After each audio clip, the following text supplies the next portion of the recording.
Yeah, you know what time it is. No scripts, no filters, no fear. We said what we said and meant that. Off the record. Off the record, yeah, we keep it real. No filter shit, we say what we feel. Politics, stories, truth on display. Come on. We talk that talk in our own way. Off the record, Minion the guy, let's go. Foxy 2 Roxy 3, she go hard. I swear on everything, that is exactly what he said right here in the studio. That is the funniest thing I have heard all week. So hard, busy with the facts she never missed. Nah. I said what I said, that's the twist. Off the record, yeah. Come and catch the vibe. Where real ones talk and the truth survive.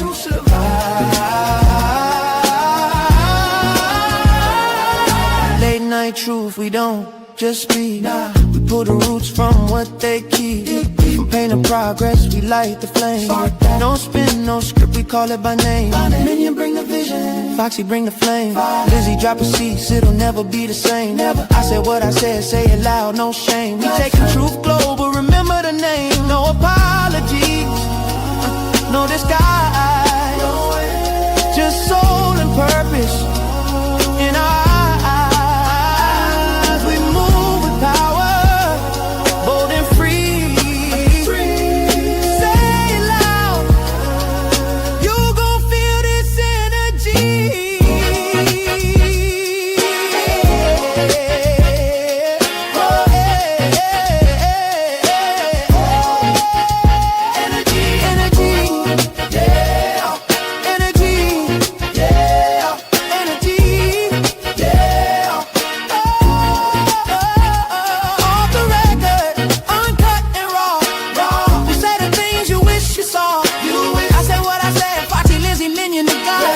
This the realest show you ever saw. Off the record.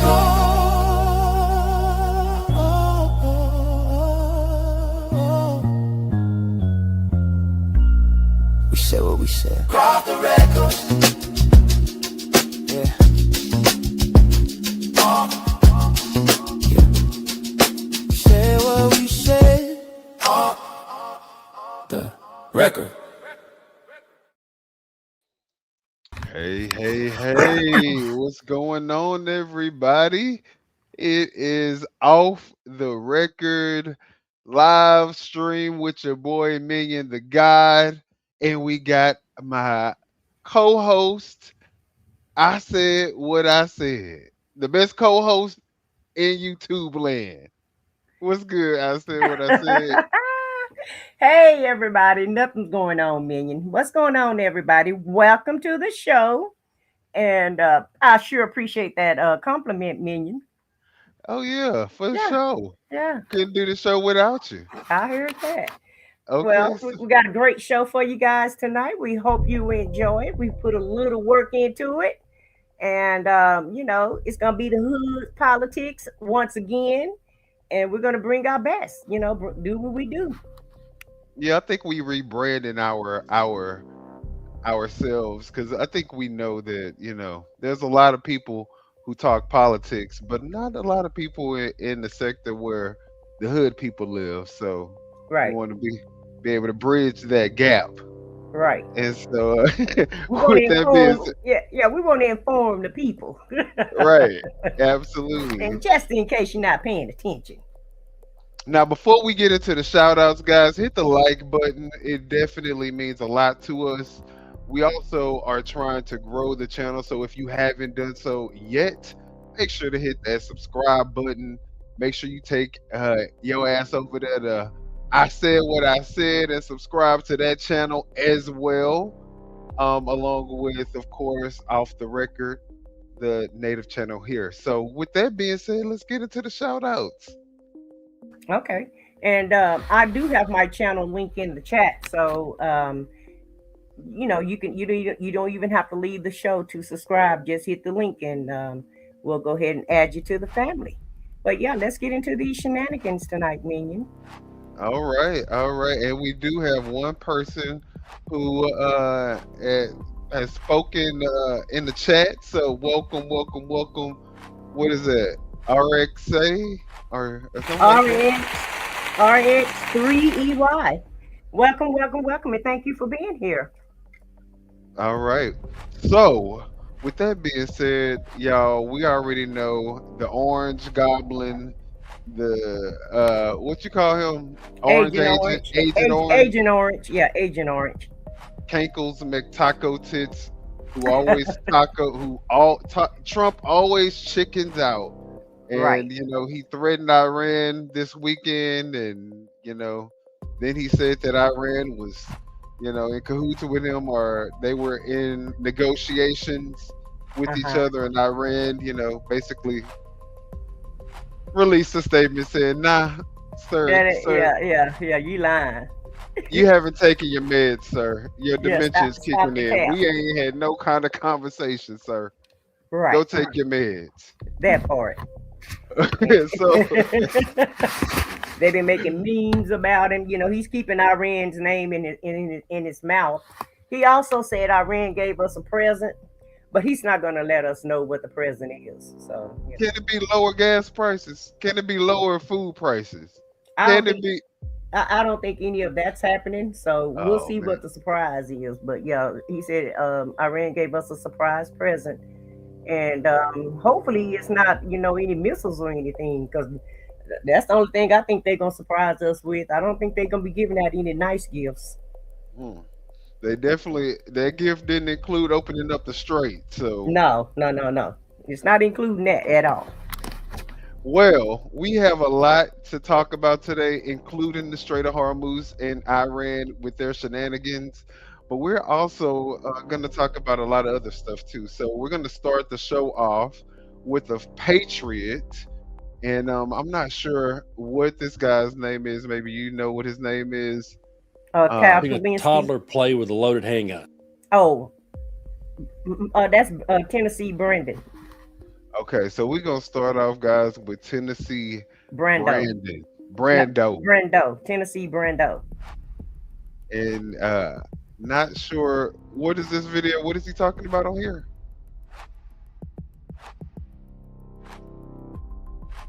But we're gonna watch it. So there are some Republicans who are urging J.D. Vance to invoke the 25th Amendment. I don't want to get people excited about this. I don't want to say, oh, yes, it's going to happen. But it is good to hear that a couple of Republicans are looking at that as an option because, folks, the truth of the matter is we have an unhinged lunatic at this particular moment running this country. And it's literally like watching a toddler play with a loaded handgun. Every day you wake up and you say to yourself, where are we going to go next? What kind of chaos is going to be created next? And how are we supposed to juggle this for another 3 years? How do we make it through this with Donald Trump just going completely chaotic? I know there's a lot of people out there in his little cult that loves the chaos and they love the reality show, but we're talking about people's lives and we're talking about the world economy. We're talking about world peace. We're talking about everything. This guy absolutely has to go. And I think it's long overdue that he's been gone. I don't think he should have ever been on the ballot to start with, leading into the election. I can't count the videos I did on the 14th Amendment talking about how this guy should never be allowed to be there to start with. But we ended up with him. And ever since then, it's been how in the hell can we get this guy out? And will J.D. Vance step in or not? Now, I don't think J.D. Vance is going to be any better. I don't think he's the better option. But I would at least like to see someone try to approach this in a more calm and reasonable manner, even if they were lying to me and full of shit. Donald Trump's reckless behavior is just completely off the charts at this particular moment, and we got to do something to dial it back. So I'm going to read you just a little bit of this article here. It comes to us from Newsweek, and I want to thank everybody for supporting what I do here on the channel. Really appreciate all of you. I saw this headline, and just for a minute, I got a little excited, but again, I don't want to. Why does it sound like that? I don't want to get too excited because we know Vance will just do whatever he's told. But J.D. Vance. Do you hear something? Or is it just me? No, I don't hear anything. Urged to invoke the 25th Amendment against Trump. So journalists. But yeah, let's pause him for a second. I kind of disagree with him about J.D. Vance being a better option than Agent Orange, aka Donald Trump. And guys, if you guys can hear us well and we don't have any feedback, could you guys put a 1 in the chat? I think Minion is having some technical issues that he want to work out. But basically, I feel like JD Vance would be a better option because number one, he's never been the president. Number two, he want to try to run for president in 2028. So I really feel like he would dot his I's and cross his T's and make sure that he kind of follows the law so that he could try to get reelected in 2028. Now, as far as him and his policies go, if he wasn't president and what policies he would put out, I have no idea what type of policies, that he would try to Scott create. McConnell, But I bet you there'd be better. I feel like they would be better policies than what Trump has going on right now. Because in my opinion, Trump policies are nothing. The policies that Trump is trying to implement, it's all about the grifting and all about trying to bankrupt America. So I feel like JD Vance would be a better option. I don't know. And I want to say hello to Julie for coming into the chat. Candy Kane, shout out to Candy Kane for being here tonight. And hello to you, Honda 420 Gang. Thank you guys for being here in Outdoors with Big Matt. So we did have a few people come into the chat while we were playing the video. But yeah, do you feel like JD Vance will be? Oh, and hello to you too, Paul. Do you feel like JD Vance will be a better president, or do you feel like it's better with Trump? Do I feel like you're asking me if I feel like JD Vance would be a Yeah. better? No, no. Look,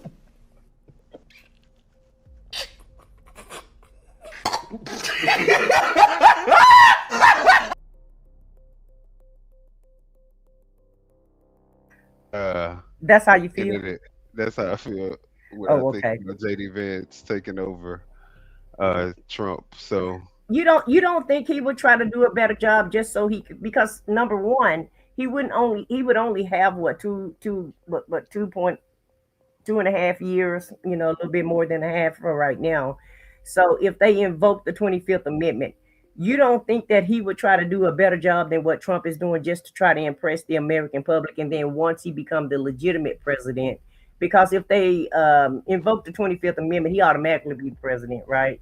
So that means he's going to be appointed and not elected. So if you get appointed, I feel like you're gonna try to do the best job that you can do so that you can get elected. I don't know though with this particular regime, with everything that they've already done, in Project 2025 needing to be implemented as soon as possible. I don't know. I can't say that I can see him saying, you know what, let's just completely abandon all of the initiatives that we've implemented, all the gains that we've made, and go back to trying to cater to the American public. I just don't see that happening. Well, Yeah, but if he try to continue with Project 2025, that would mean you're basically implementing Trump policies. And so I just don't think he want to take that route because Trump approval ratings are so low. I just feel like he would try to do. I feel like he would try to implement 2020 Project 2025 if he became president in 28. But just to step into the Trump shoes, if you push Trump aside and he step in, I just don't feel like he's gonna go with the same game plan. I think he's gonna try to make a name for himself and show himself in a different light. But it's just tomato tomato. It's a difference of opinion. That's all. I would say this. I would say that the reason why I feel so strongly about him not being able to even do it that way is because I don't even think Trump really has a true say in what's going on. This is an agenda that has been has been organized and orchestrated by high level the richest people in the world. So they want this plan to be implemented. Okay, so whoever ends up in that seat, especially representing the far right, well, the Republican Party at this point, because I think that's who they are right now. And if you think about it, Donald Trump is more than just being Donald Trump. These people are fanatics. These people are cult members who don't, who, I know they're running after Trump, but the ideology is still there. And if he is pushing the same ideology, he know that he can get that same staunch backing from these crazed lunatics, who are driven by racism and hatred, and really don't care about the American public. So I think that he knows how strong this base is and how Mhm. powerful the people that fund this base or this movement are. And I think he's going to basically stay in line. He's Okay. going to get dog walked like Trump is getting dog walked right now. Trump ain't his own person. They make Trump believe he's his own person, but he is really doing the bidding of his donors. In the Heritage Foundation. I understand that. However, I think we're going to have to agree to disagree with that because I just wholeheartedly feel he'll go a different route, even though he want to implement, the continue with the policies.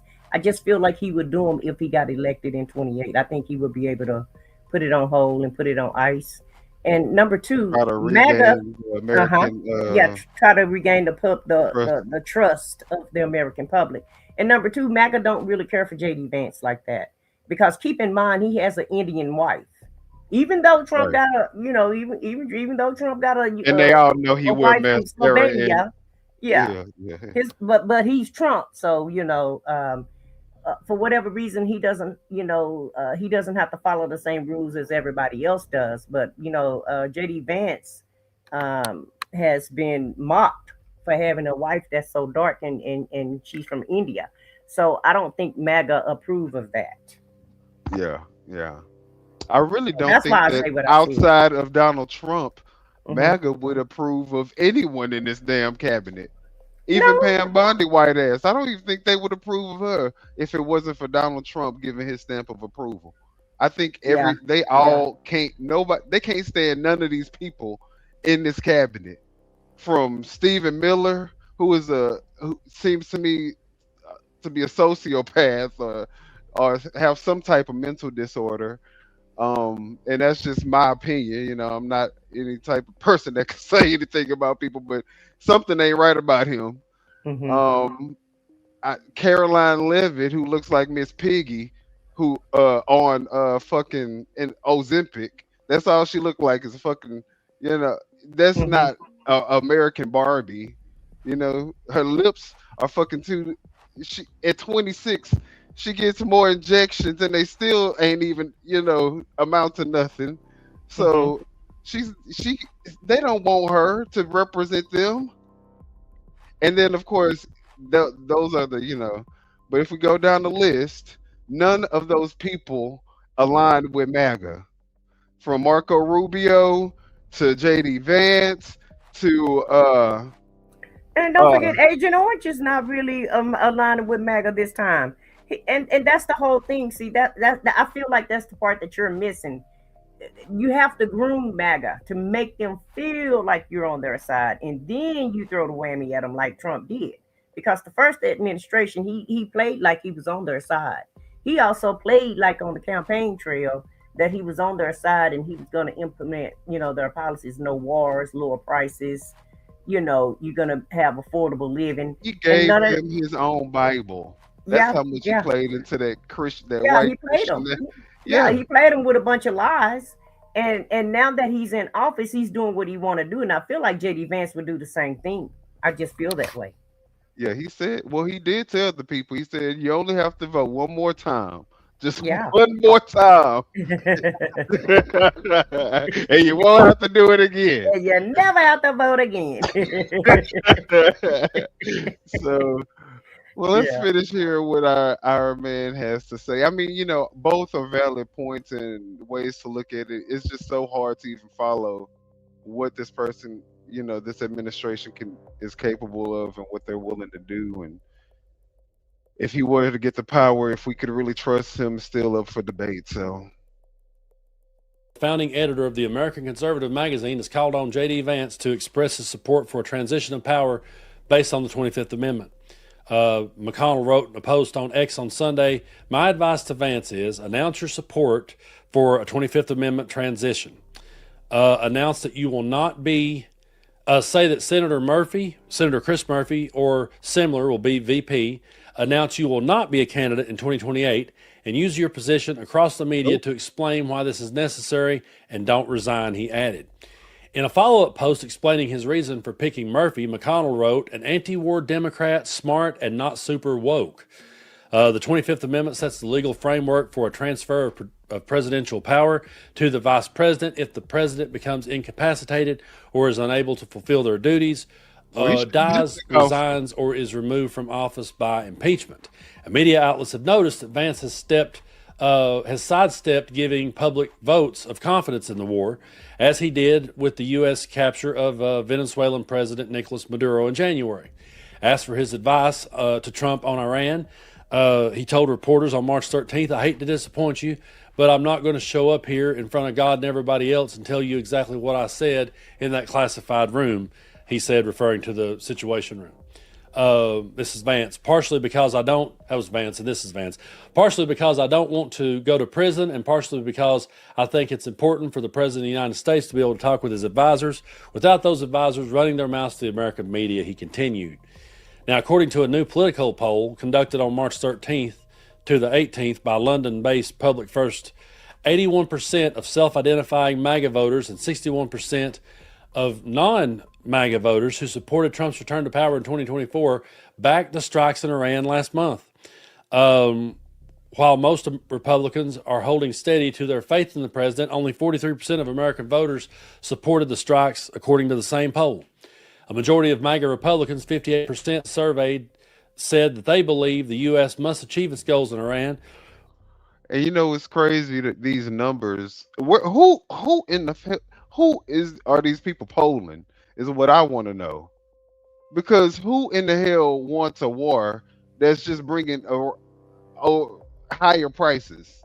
That it's not benefiting America, not one bit, except making our prices go up and making us less safe. But I think you're putting too much thought in it. When you're in a cult, you follow the leader. You don't follow the policy. So if the leader changes mind, then you change your mind. You heard what he said. That's what I want to know. Yeah. So apparently they're polling MAGA, in my opinion. Because the rest of America is not on board with this war. So in my opinion, they're polling MAGA.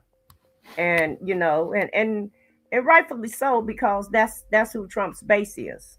Right. Because everybody already know where the rest of America stand. You know, everybody else is already complaining about the war, and we don't want war. And so MAGA is the only one that's, you know, that's gonna follow him, no matter, you know, which road he lead them down. You know, even if he tell them to go jump off the cliff, then that's just what they're gonna do. Okay. So I think that's who they're polling, because those numbers were outrageous. Before, even if it means more American lives are lost, that shrunk to 44% of non-MAGA voters said the same, according to the poll. The notion of Vance taking over has repeatedly bubbled up since Donald Trump's return to the White House in January 2025. Everybody knew this was going to be a disaster going in. It's like you're just sort of looking at Vance going, well, this is probably going to be our president before long, because this can't last forever. When at the age of 78, he became the oldest person to assume office. Newsweek contacted the White House for comment by email this morning. But right here, what does the 25th Amendment say? The 25th Amendment was drafted by Congress after the assassination of John F. It was just after the assassination of John F. Kennedy. Okay, so before he goes into what that is, you know, it is sad that as America, we decided to vote the oldest person in office that was, in fact, the most corrupt person that we could ever vote into office. Someone who never had any political background, someone outside of wrecking the country the first time and putting us in the highest amount of debt that we've ever seen one president put the American people in one administration. He did that, but then we rehired him again as the president, 34-count felon, someone who is known to be a sexual or abuser of women. Now it's being alleged that they were a lot of women on the younger side. Mm-hmm. Like, is this how depraved our country has become, to where We would rather put someone who is clearly closer to dementia and one foot in the seventh floor of hell and foot in America. But like, why? What are we seeing Trump that he had to be the president? I don't Well, understand it.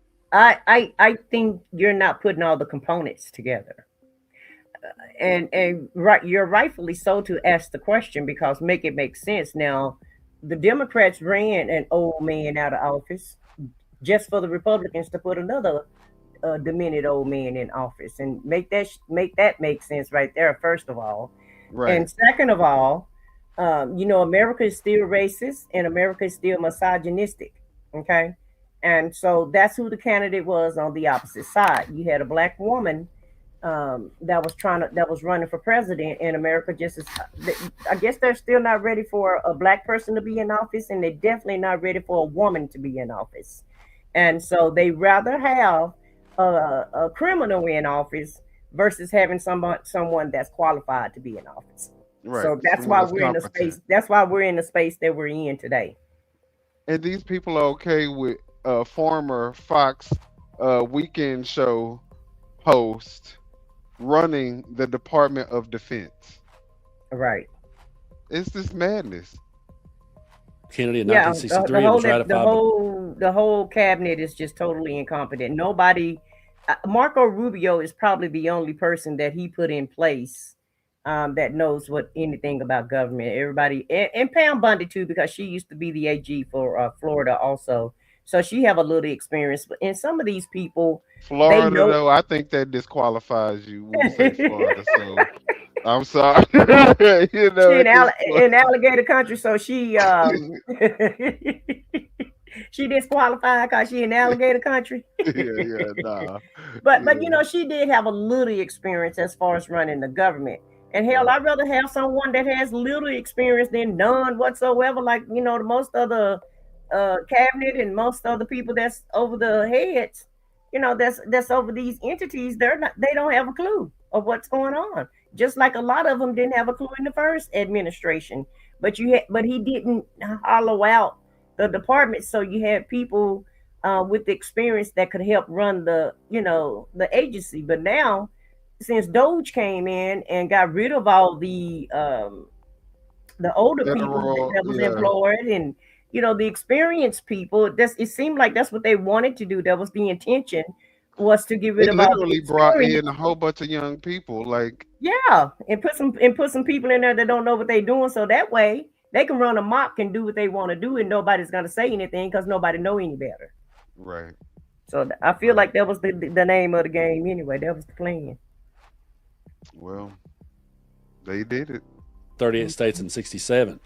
It instituted to prepare for medical emergencies and incapacitation that could prevent a president from performing normal duties. Section 1 of the amendment states, in the case of the removal of the president from office or his death or resignation, the vice president shall become president. Section 4 states that the vice president can become president whenever together with the majority of the cabinet, deem the president unable to discharge the powers and duties of his office. The 25th Amendment sets a high threshold for replacing a president with the vice president and is widely regarded as a measure of last resort. But Donald Trump has faced 25th Amendment calls before.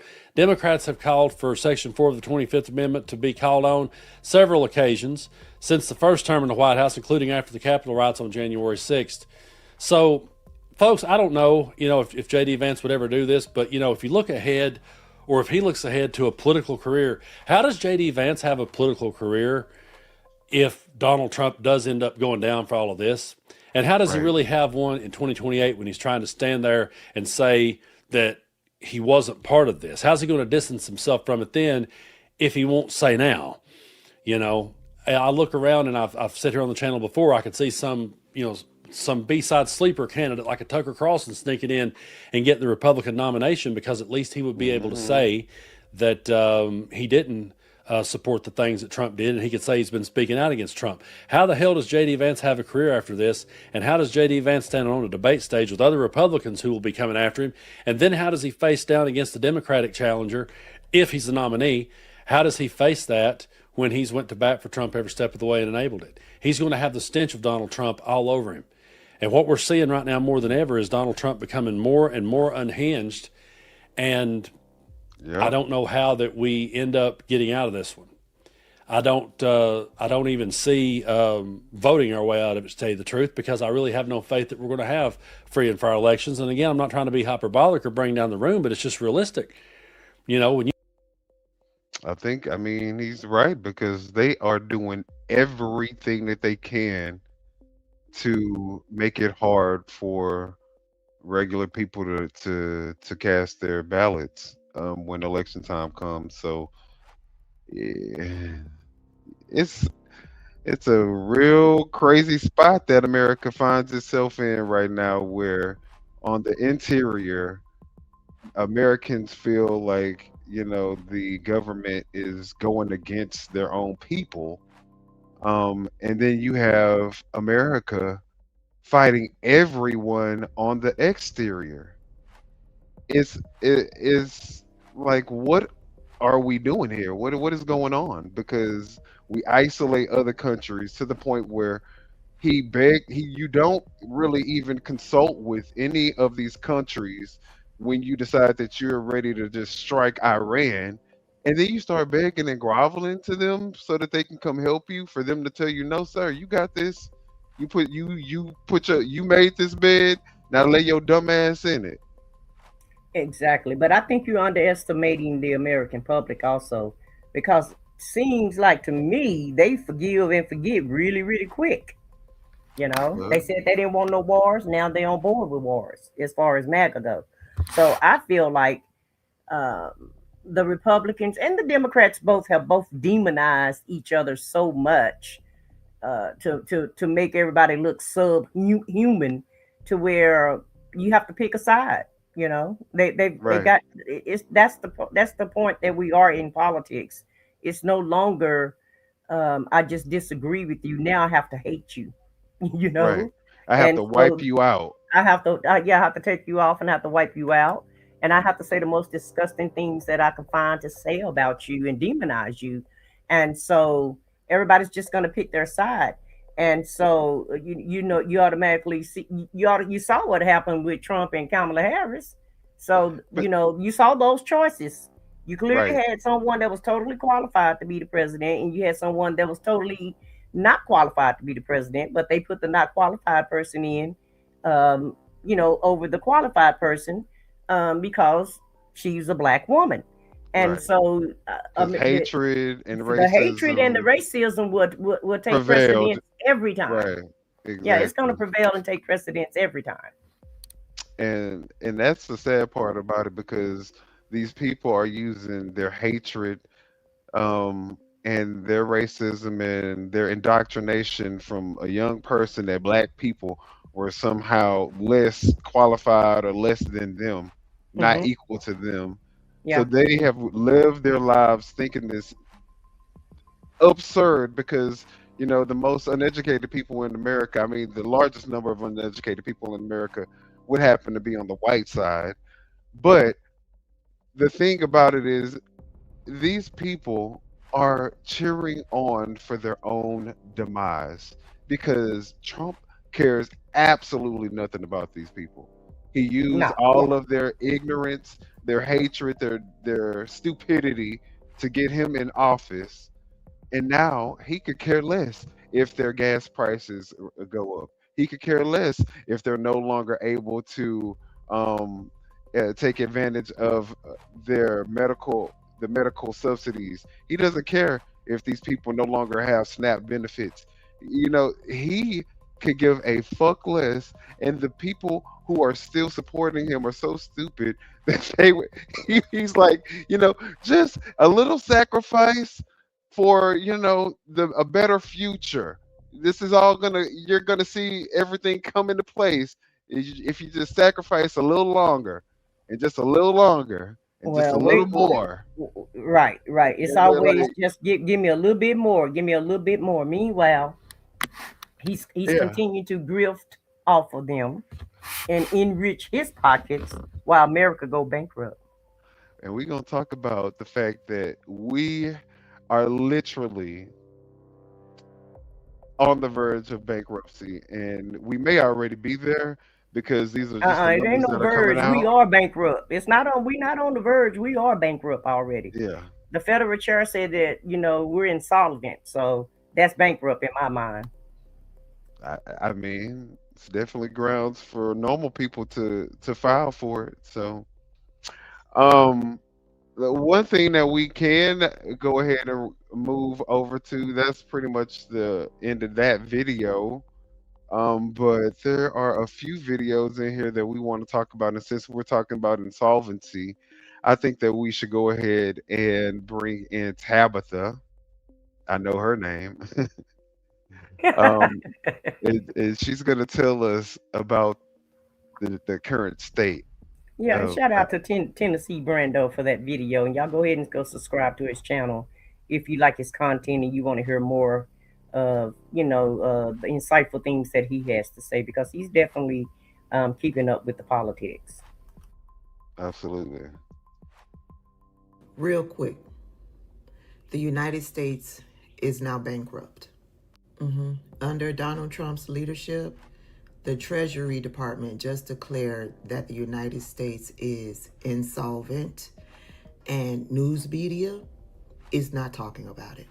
Fortune magazine is reporting the United States government is insolvent. That's not hyperbole. It's the conclusion drawn directly from the Treasury Department's own consolidated financial statements for fiscal year 2025, released last week to near total media silence. The numbers: the United States has 6.06 trillion in total assets against 47.78 trillion in total liabilities as of September 30th, 2025. In my opinion, the way that I'm looking at it, the United States is broke.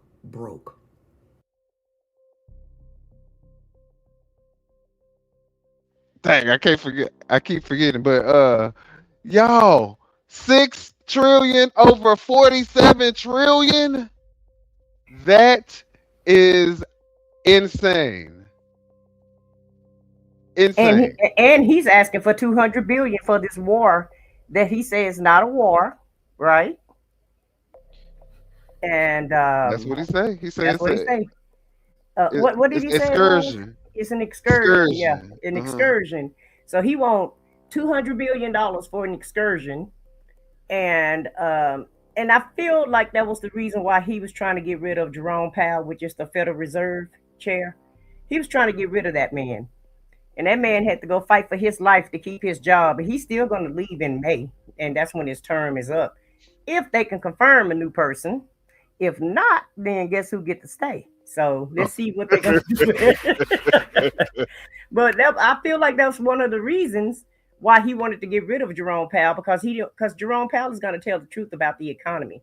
Whether you choose to believe it or not, that's on you.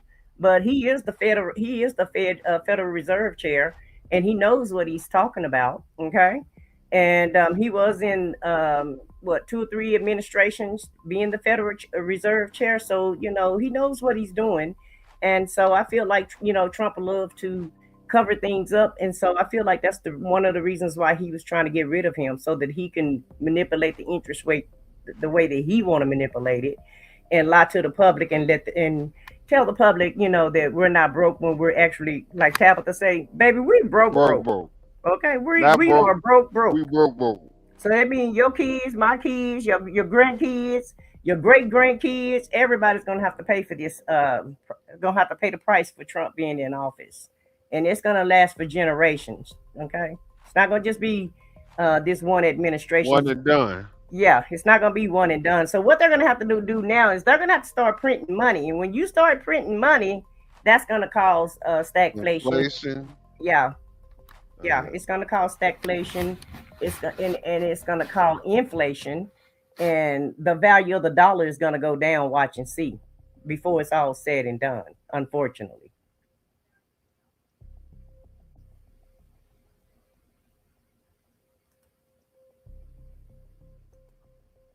Are you still with us? Yeah, I'm still here. I Oh, thought I okay. was trying to get her to play again, but she ain't playing. She ain't playing again. Hey, Hmm. SBK and Candy Cane, thank you guys for The coming in. United States has What's good, everybody? What? $6 trillion. Let's look at it like that. Why is it Why is it skipping? $6 trillion, but it owes 48 Mm. why is it moving like that though? trillion. I don't know. That's problematic. Now that's more than problematic. Right. It's Yeah. scary, is what In it my is. world, that would be considered broke. That would send us to the bankruptcy courts. Hmm. Well, you know what? Since she playing crazy, I'm gonna try this one, and this one will also kind of help other people who may not understand. Tabitha, Definitely nothing to see here. Move along. Fortune magazine doesn't know what they're talking about. So you're aware, the U.S. Treasury just declared the U.S. insolvent. Insolvent! That means this motherfucker has bankrupted the United States. Huh? A man who has bankrupted everything somehow is now also bankrupted our fucking country. The U.S. government is insolvent. This is not hyperbole. It's a conclusion drawn directly from the Treasury Department's own consolidated financial statements for fiscal 2025. Okay, so the numbers, 6.06 trillion in total assets against 47.78 trillion in total liabilities. But here's the best part. As of September 30th of last year, let me put this into context so that you might understand. If Donnie goes to McDonald's and wants a Big Mac, and the Big Mac is $47, and he says, all I have is $6, they're gonna say, get McFucked. Like, excuse me, bitch? No, McMotherfucker. You're not getting a Big Mac because you don't have McMoney to McFucking do so. It's fine. It's fine. The world's on fire, and this She enjoyed doing has this. bankrupted the fucking country. Nothing is real anymore. Do with that as you will, because nothing matters. Nothing matters. yeah, I mean, I totally agree with her. Like, you Right. can't go to McDonald's and get a $47 burger when you only got $6, y'all. We broke. Right. Yeah, we broke. In America's reality, guess what though? He can print out as much money as that motherfucker want to print out. So he don't give a damn what the state of our debt is. He doesn't care about that. He gives no fucks about that. He's still asking for $200 billion for this excursion, and not because we need it. In fact, I think we have a clip of him. And also, too, don't forget, he's trying to sue the IRS for $10 billion. Not only are we broke, he's trying to make us broker by trying to sue the federal government for $10 billion. So, make that make sense. And also, too, we forgot to shout out to Facebook for joining us tonight, because we are streaming on Facebook as well. And so I just want to say hello to everybody that's watching from Facebook. So shout out to you guys for joining us tonight. All right. Not sure if anybody's here, but thank y'all for being here if y'all are. And I think we got a clip of him asking for that money. World, and the Democrats inflame it. Largely the Democrats inflame it. Let me just talk about the others. So ICE has done very well. Oh no. Is this it? Oh wait. Mr. President, do you still need $200 billion? It's always nice to have. It's always nice to have. It's a very inflamed world, and the Democrats inflame it. Largely the Democrats inflame it. Let me just talk about the others. So ICE has done very well. Yeah. So he's like, I mean, it's just nice to have. You gotta have a little extra change when you, you just want to have a little extra. So But did you see the look on his face also? The look told everything. The look told you he didn't need it. I didn't hear him say Yeah. yes. And now he's just using buzzwords because he already know if you know, like I was saying earlier, you know, everybody hate each other. So just put some buzzwords. The Democrats, the Democrats, the Democrats. How many times did he say Democrats? Right. He has so In this much of one an sentence. ego that he has to make it seem like he doesn't really need something that, I mean, and he doesn't really need it, to be honest. He doesn't. You know, we all know he Right. doesn't really need it. But if he really did need it, he still would be too fucking much of a narcissist, egomaniac to even just say, you know, yeah, we do need it. He would Mm-mm. come up with the Democrats stole this, and you know, their corrupt behavior. Yeah, Buzzwords. all that. Yeah, Democrat corruption. yeah. It's the fault of the Democrats. And You know, it's how can the Democrats be at fault when the Republicans got the House, the Senate, the presidency, and the damn Supreme Court? So you got got all four everything. branches of government, three branches of government, and the Supreme Court. And I say they're a branch of government also, the way that they've been operating, because they've been making rulings on things that they don't have any business doing, like what they're doing right now with the mail-in voting laws, which voting is supposed to be incumbent on states. So anytime you get anything from the states going to the Supreme Court, really normally they shoot that down and tell the lower courts to handle that. But now, since everybody trying to take everybody, the Supreme Court trying to take the voting rights away, so they hurry up and took this case on. But at the end of the day, it's all deflection and buzzwords. It's basically what Agent Orange is all about, in my opinion. Oh yeah, that's his brand. So yeah, that's him basically saying he doesn't need the damn money. Y'all just give it to him because he said give it to him. All right. But let's look at Nick Fuentes because I know that's always, we always get a kick out of watching Nick. And let's not get it twisted. Nick is not on our side. He's only changing sides because he didn't get what he wanted. And so all the inflammatory rhetoric that he's spewing these days is entertaining for me, but I'm not fooled one iota who Nick Fuentes is. He hate Jews, he hate black people. He used to Right. love Trump, but since Trump not doing what he wants, so now he's just telling Trump how he really feel when he's the one who helped put him in office. So make that make sense. Right.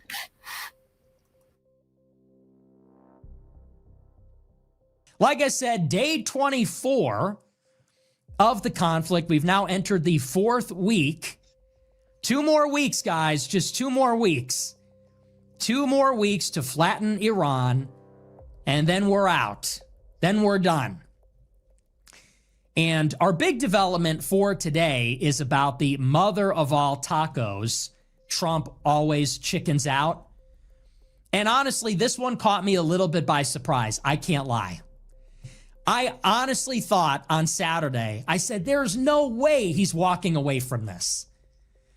Because my gut, and I'll explain it in just a moment, but my gut was, he always chickens out. Every time he does this, with Russia, with China, with North Korea, with Europe, with Canada, with Mexico, he always makes these big over-the-top threats and ultimatums.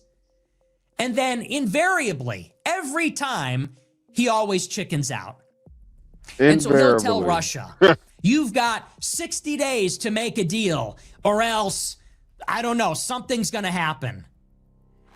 And then we arrive at the deadline, and Trump says, never mind, we're making great progress. There's really no need for that. He'll say with China, if China puts tariffs, if they retaliate with tariffs against our tariffs, well, then we're going to increase it to 100% and then 200% and China retaliates with tariffs, and then Trump begs Beijing to back off.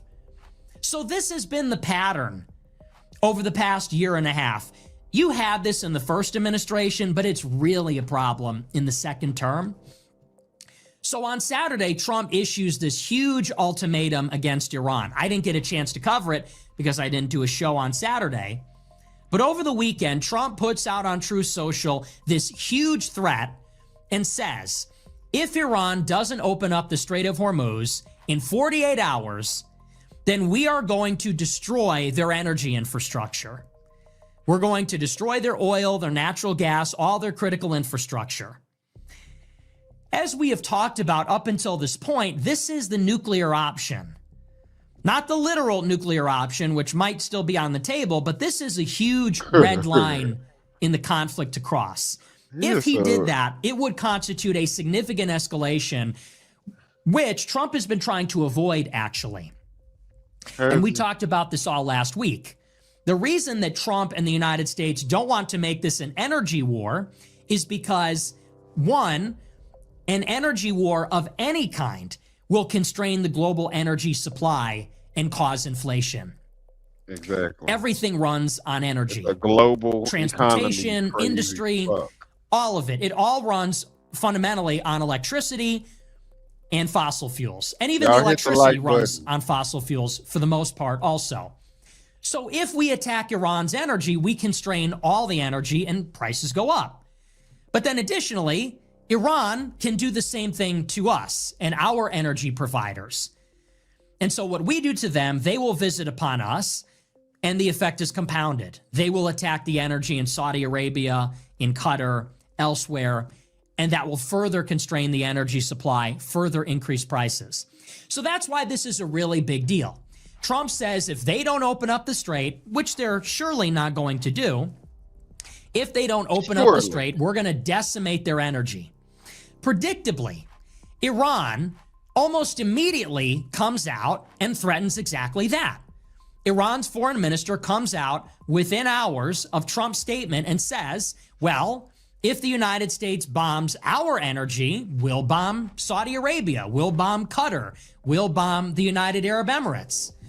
And what's more, Iran said that energy infrastructure is civilian infrastructure. So Trump is talking about the electrical grid. He's actually talking about power plants. He's talking about the electrical grid. He's actually talking about the supply of energy in Iran. Just like in Ukraine, this is a very big factor in their war. So the foreign minister of Iran comes out and says, this is civilian infrastructure. It's also energy infrastructure. So if we get hit in that way, which technically is a war crime, then we will not only retaliate against the Gulf energy infrastructure, Saudi Aramco, Qatari LNG, and other energy infrastructure, but Iran says also we will attack other civilian infrastructure like desalination. Now, if you know anything about the Arabian Peninsula, it's a desert. They don't have drinking water. They don't have fresh water supply there. They don't have lakes and rivers like we do. And so the way that they provide water for their huge population on these coastal cities is they desalinate the water. They take water from the Gulf and they remove the salt, the salinity, and that makes it available to drink.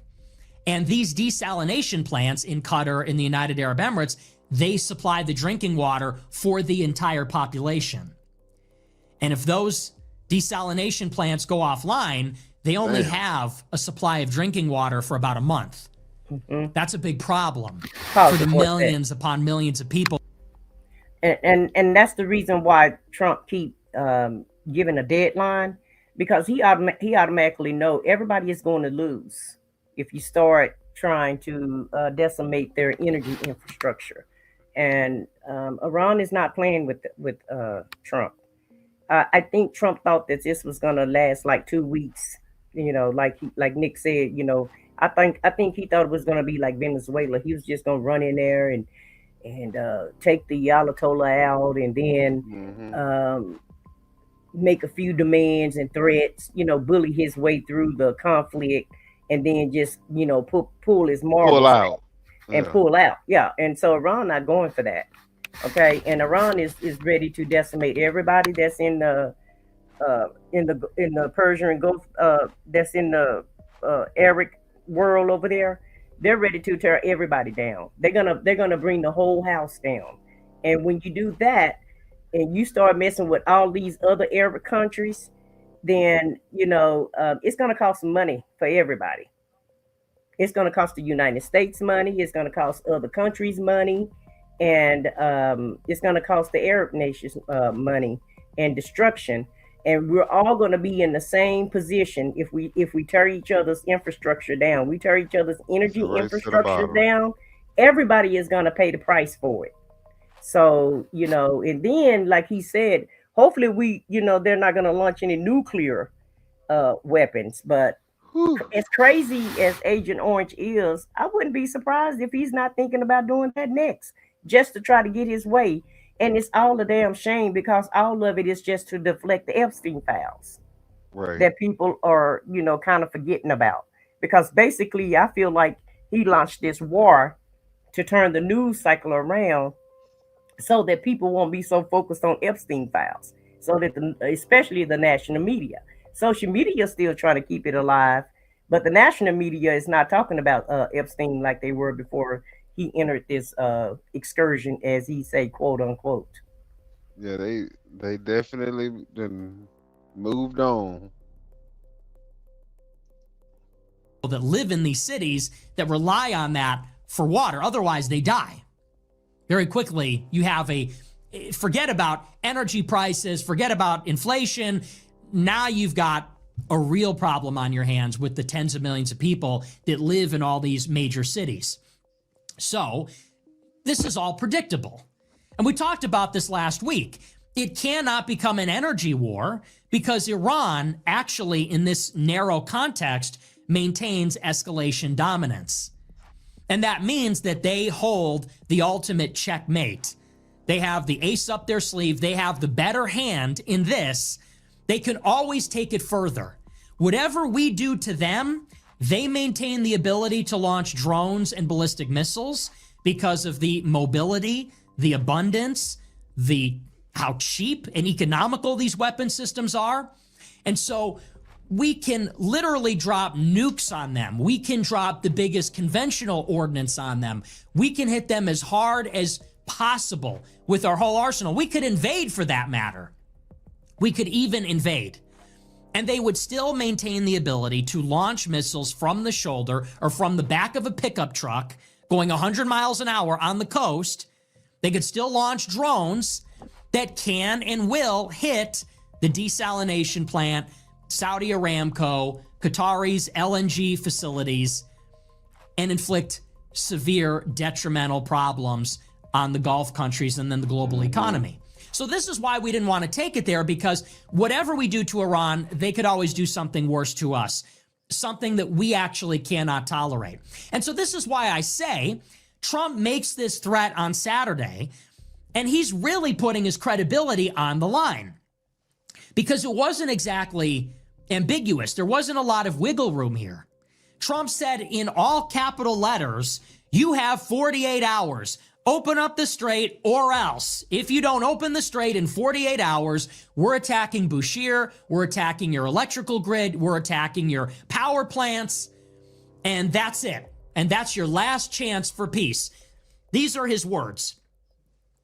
Now, the reason that this is a bit conflicting is because you say, on the one hand, Trump always chickens out. So if this is like all the other threats that Trump has given over the past 2 years or year and a half, well, he'll probably back down.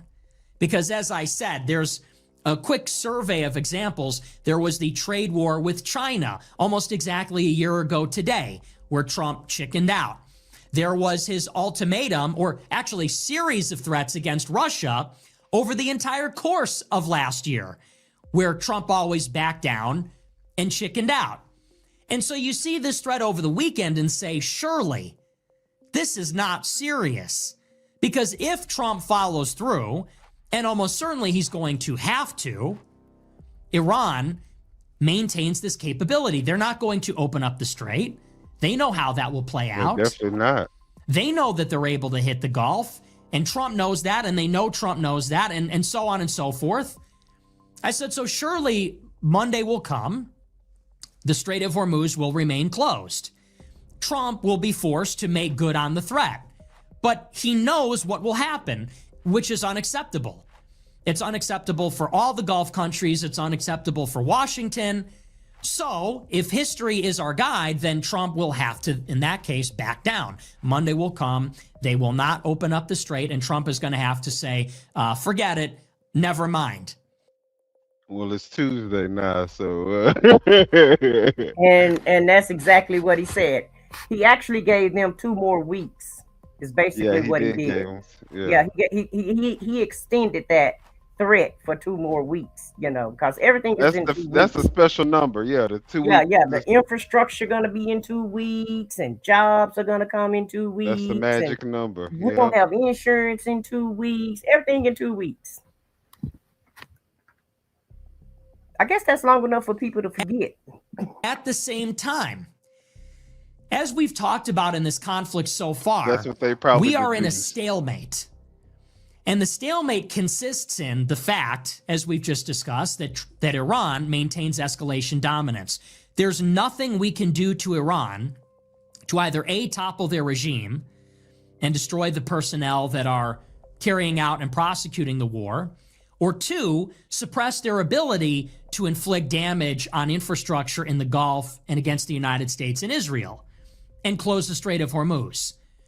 So if there's nothing that we can do to escalate and win, then the only available option is either we got to stick it out and fight a war of attrition. We have to fight literally until Iran runs out of ammunition or personnel, or until their society collapses after a prolonged siege, which is devastating for us.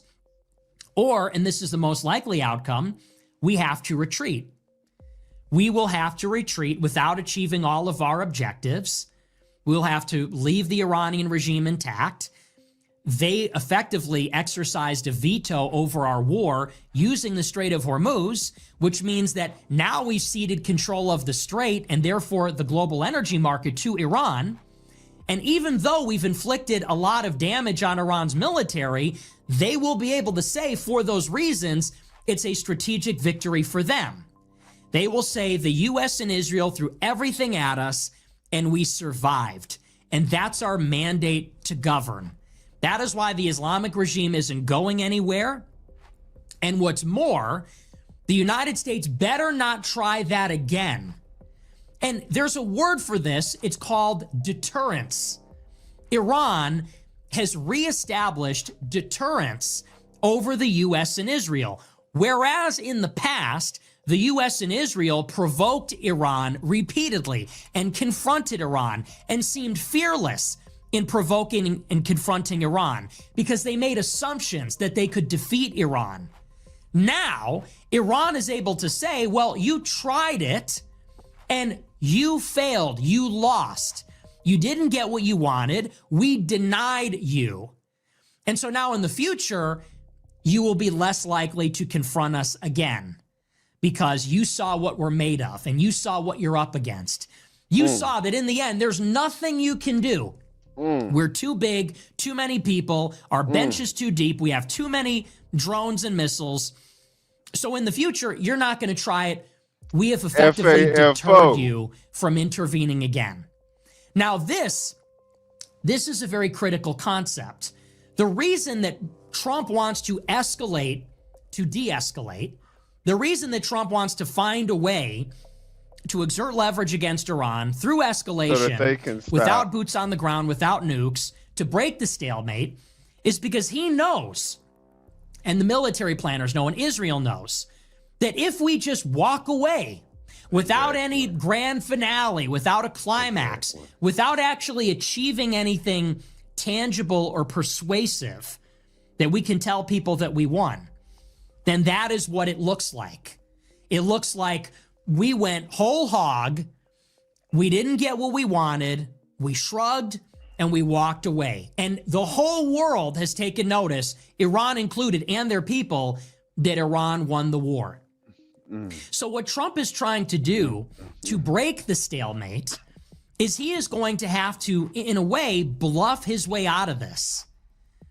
In order to avert a situation where he loses face and gives Iran that strategic victory, he's going to have to find a way to land a blow against Iran in a way that doesn't escalate out of control, where we're invading or bringing boots on the ground, or there's serious casualties, or there's some humiliating American tactical defeat. He's going to need to inflict some kind of blow to increase leverage, to extract some concession, and that is your escalate to de-escalate. Increasing the firepower in a creative way to achieve a tactical victory so that we can retreat with honor, withdraw with some dignity. And that way, we break the stalemate, we exit the conflict without losing face, without losing deterrence, without handing Iran that strategic victory. So what is very important about all of this is credibility. If Trump is telling Iran, hey, we don't care, we'll destroy your energy, and even if you retaliate, hey, see if we care, we can take it, we're strong, we're fortified. Yeah, we don't need the Strait of Hormuz. This ain't even our fight. That's what he was saying earlier. This Right. not even our fight. All right. You know, y'all want the strait open, y'all go get it open. But they like, sir, we can still go through the strait. What you talking Right, about? right. Well, it's But not we- affecting us. It's affecting you, not us. And if you'll notice, Trump is going around saying, we already won the Iran war. How the hell we done won the war? Well, first of all, you said it wasn't a war, because every other clip, it's a war, it's an excursion, it's whatever, you know, except for war, because he don't want to call it a war, right? But at Right. the end of the day, he's going around claiming victory already, and Iran say, "Oh no, no, it's not over with yet." So, like Nick said, he is going to try to weasel his way out of this, and he's trying. That's why he's sent Jared Kushner over there and his father to go over there and try to talk to Iran. You don't start it. It's like a bully, trying to bully people, but really don't know how to fight. And so, Right. you know, he's always starting shit, but he can't finish it.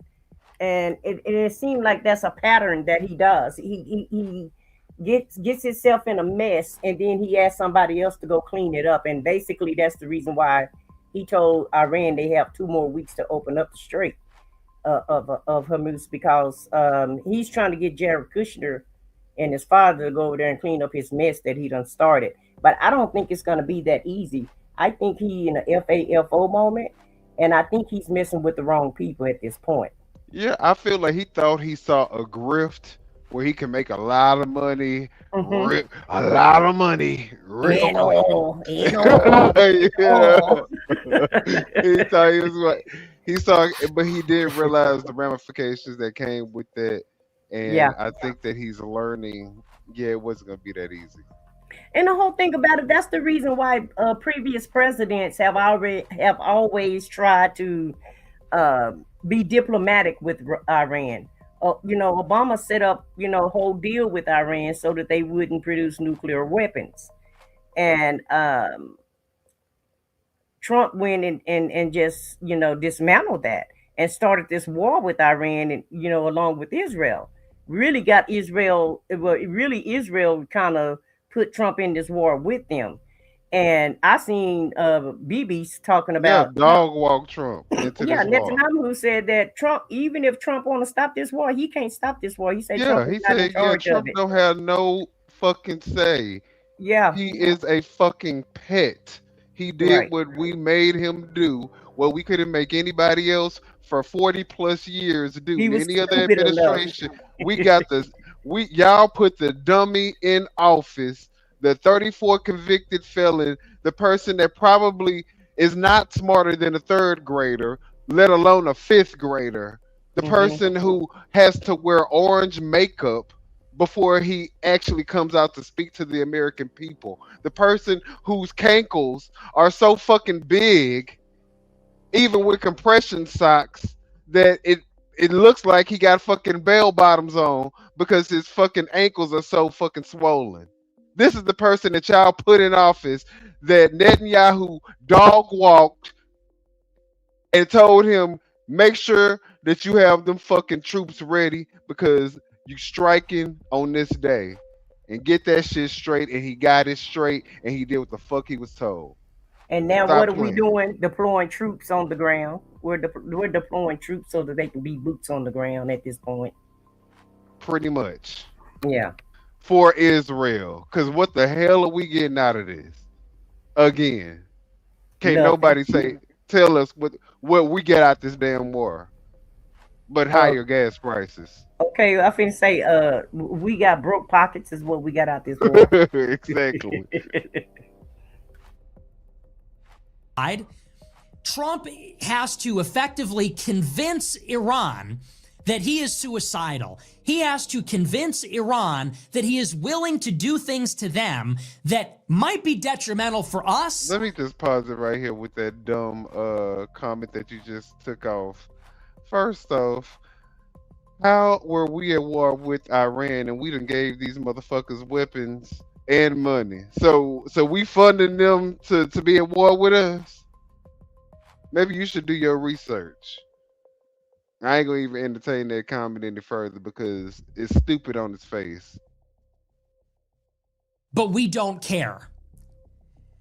It's a confidence game. It's a game of chicken. He's got to bluff his way out of this. He needs to convince them he's serious, that he might invade, that he might send a ground force in, that he's willing to drag this on for 100 days. I think that's what a lot of these leaks and planted stories and even logistical moves are about. When they say we're preparing for a 100-day conflict or going into September or the fall, what they are signaling to Iran is, don't think you're going to stick it out. Don't think you're going to wait us out and you're going to bleed us with oil. They're almost communicating an irrationality. It's a madman strategy.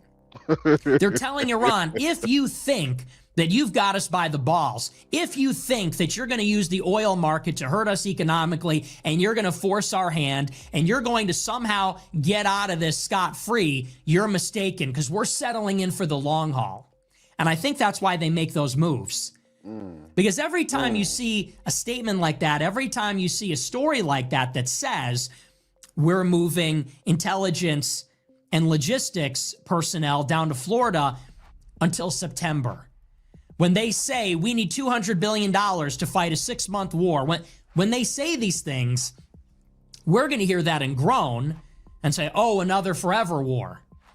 When Trump says, we're considering boots on the ground, I don't care about the poll numbers, I don't care if it's popular, we groan, but Iran says maybe they're serious. And then the planners in Iran have to wonder, are we overplaying our hand? Because if there's a chance that the U.S. and Israel are crazy enough to stick it out, if they think, again, and they might not be certain, but that's all they need is a seed of doubt. If they have any doubt that the Strait of Hormuz strategy is working or not, and they think maybe the U.S. can tolerate the hit to energy, the hit to the economy, that they have an appetite for a protracted attritional conflict at a low level, well, they're going to start to ponder their mortality. And they're going to wonder, how much of this can we take? Sure, we can close the strait and it will cause inflation and there will be some difficult correction in the U.S. economy, but we're literally going to get assassinated. In a long enough timeline, if the war does go on until the summer or the fall, the leadership might actually get killed. And with all these airstrikes at this pace, thousands of airstrikes every day, maybe we won't have a military by the end of this, and maybe Iranian society will collapse. But in order for Trump to achieve that effect, he needs them to be confident in his threats. He needs credibility to reestablish deterrence in the other direction. And so this is why on Saturday, when Trump made the threat, I said, although he always chickens out, he's gonna have to follow through. Because although Iran's retaliation against our energy would be devastating if Trump followed through, if he chickens out, it might be worse. Because chickening out causes us to lose credibility, lose face, and then we lose our ability, we lose our credibility to bluff and convince Iran that they don't have us by the balls. Bluff. And yet, Trump chickened out. Even though this is like the all-important ultimatum, you can't do this. It's so reckless. In a conflict of this nature, in the situation that we're in, Trump chickened out. And so this morning, it did surprise me, actually. Trump came out this morning and said, actually, we're going to postpone the deadline. We're going to give Iran 5 days. If Iran doesn't open the Strait of Hormuz within the new timeline, which is by the end of this week, then we will carry out the strikes. He said, but we're postponing it because we're actually making progress on a deal. Trump says that his administration has spoken to the Iranian regime and they have made progress on a framework for a deal, one where the U.S. and Iran might actually work together. And Trump also implied that the deal is almost finalized. He said that every point of agreement, or rather every point of contention, has been resolved. And they agree on all the fundamentals, and Iran has agreed to share the strait and give up nuclear enrichment and give up their highly enriched material and all these things. And this is just, in the first place, who even believes this? It's who believes? If you believe him, if you don't believe him, I'll probably get more like this. If you don't believe that Trump is having conversations with Iran and Iran is gifting them great gifts and giving them everything that they want, if you don't believe that, can you hit the like button? And subscribe to the channels if you guys haven't subscribed already. Subscribe. If you don't believe it, subscribe to the channel. That's right. And subscribe. I said what I said. Not like this comment right here. It say, don't forget the rest of the world also get affected by Trump and Israel lust for blood. And it isn't making other countries like us, like the U.S. And you're absolutely right about that, Brumbass DK. Because this is affecting everybody in the Middle East. Everybody is being affected. And somebody, it was a derogatory comment, but they were right about Saudi Arabia, because Saudi Arabia is joining in the fight also. And with the troops on the ground, like Nick says, a lot of people finna be unalived at this point. And I think it's going to escalate, because these people have been fighting for the last 2,000 years. And someone else put that comment in the chat also, that, you know, the people in the Middle East, they've been fighting wars for over 2,000 years. You think they don't mind fighting us? And Iran, huge, they're never going to give up. It's not costing them much to do their missiles. Their missiles only cost $20,000 to $30,000. Right. With our they missiles, probably getting a discount with the amount of missiles they need. They probably getting a discount. Yeah. You know, and it's costing us millions of dollars for our missiles. And so the math is not mathing with what we're doing. Nothing is adding up with the decisions that are being made. And like, you know, I hate to agree with Nick, but Trump is trying to weasel his way out of this, and he's trying to find a good landing spot is basically what he's trying to do. And I'm telling you, that's why he sent those his son-in-law, which is not even in government at all. I don't even know why Jared Kushner talking to anybody in the government. He's not even an aide or anything. Especially on a global level. Yeah, on a global level. Even on you know, just in the United States, he's not in the right. That's what I'm saying. That so in itself would be appalling, but the fact that now he's doing it on the global stage is like, what does our country come to? Like, is this really something that we can be proud of? You know what I'm saying? This administration is a disgrace. It is the laughing stock, not only of the people who don't like him in America and the leaders across the world, but even every citizen, every resident in all of these countries are looking at America and laughing at us. And at this point, I don't even know if they're laughing so much as saying that they, you know, we are really despicable people. Because why are we doing the things that we're doing? Right. Why do this administration have this insatiable lust for seeing so much bloodshed? so many innocent people die? I'm not understanding this.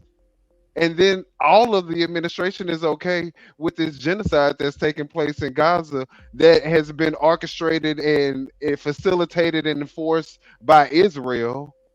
I'm not a big, I don't know nothing about Israel, but I do know one thing. They're the reason why whatever's happening in Gaza is happening. And Netanyahu like that shit. Right.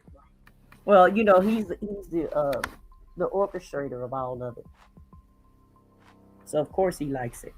Right. 7:30 a.m., Trump comes out in the press pool and on True Social, and first of all says, never mind, forget the 48-hour deadline. We're postponing it by 5 days. And you think, this is just not serious. There's nothing serious about any of this. Trump is not serious. This is not a serious government. This is a joke. They're lying. I don't believe them. They're flying by the seat of their pants. Everything they do is ad hoc. Everything they do is last minute. There was no plan going into this. There was no plan B. And so they're literally making it up as they go along. And this is just ridiculous. And so Trump says, we're calling off the deadline. Okay, so every day it's something different. You have no credibility. Nobody believes even what you're saying. It's all a lie. But then he goes into the press pool and says, we've talked to Iran. We agree on everything. They've agreed on every point. And you say, that's a lie. Who believes that? I don't even believe they're talking to the Iranian government. Who would they be talking to? I don't even think that's the case.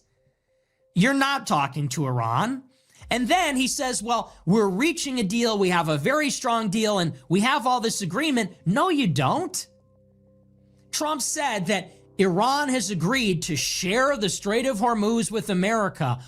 Why would they do that? If anything, it's the opposite. Iran has said, even when the conflict ends, there will be a new dynamic in the Strait of Hormuz. Ooh. Meaning they want control over the strait the way that Egypt has control over the Suez. And if you don't know what that means, it means they want sovereignty over it.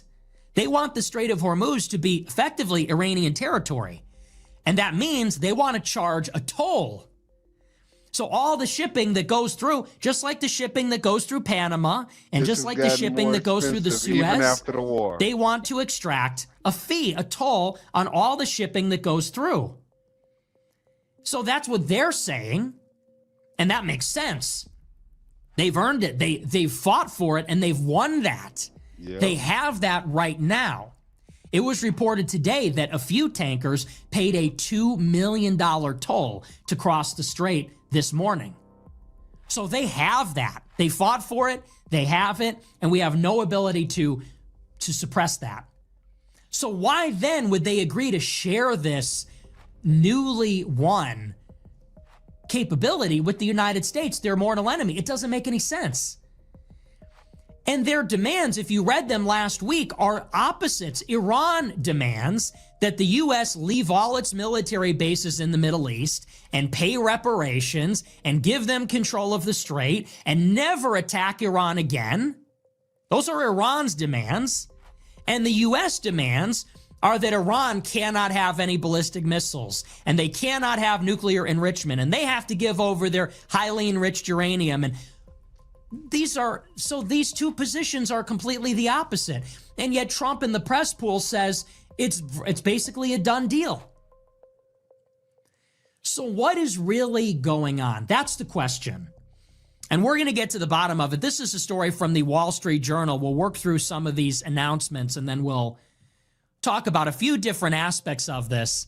It says, quote, on Saturday night, President Trump, who spent the weekend at his Mar-a-Lago club, gave Iran an ultimatum to reopen the Strait of Hormuz within 48 hours, or the U.S. military would obliterate the country's power plants. 2 days later, as word of the discussions in Riyadh made its way to the White House, Trump reversed course, embracing diplomacy with Tehran and putting his threatened strikes on hold. Trump's shift Monday morning followed a series of closed-door discussions through Middle Eastern intermediaries that U.S. officials said gave them hope that an agreement to settle the conflict was possible. It also reflected a growing desire by Trump and some of his advisors to bring the war to a close. Trump's announcement that he would postpone for 5 days strikes on Iranian power plants triggered a stock market rally, giving the president a small reprieve after weeks of pain on Wall Street. But Arab mediators privately expressed skepticism that the U.S. and Iran could quickly reach an agreement, noting that the two sides remained far apart. Trump's assertion that the talks were productive was met with pushback from Iranian officials who denied that the discussions were taking place. So, like I said, we don't even know what's going on. Trump is lying, and we really have no clue. How much of this is the fog of war? How much of this is just BS from Trump?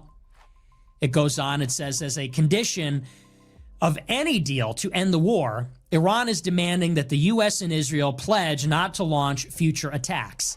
Tehran is pushing for compensation for damages sustained during the war. The U.S. still wants what it sought from Iran before the war started, which is the dismantling of Tehran's nuclear complex, a suspension of its ballistic missile program, and a stop to its support for proxy militias. Mohammed Bagher Ghalibaf.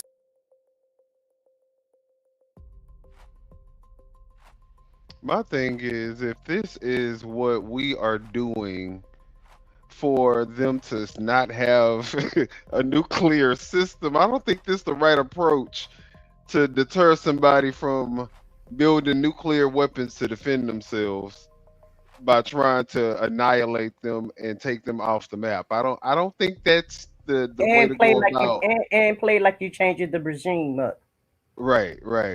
When you got the same people. Yeah, that's BS.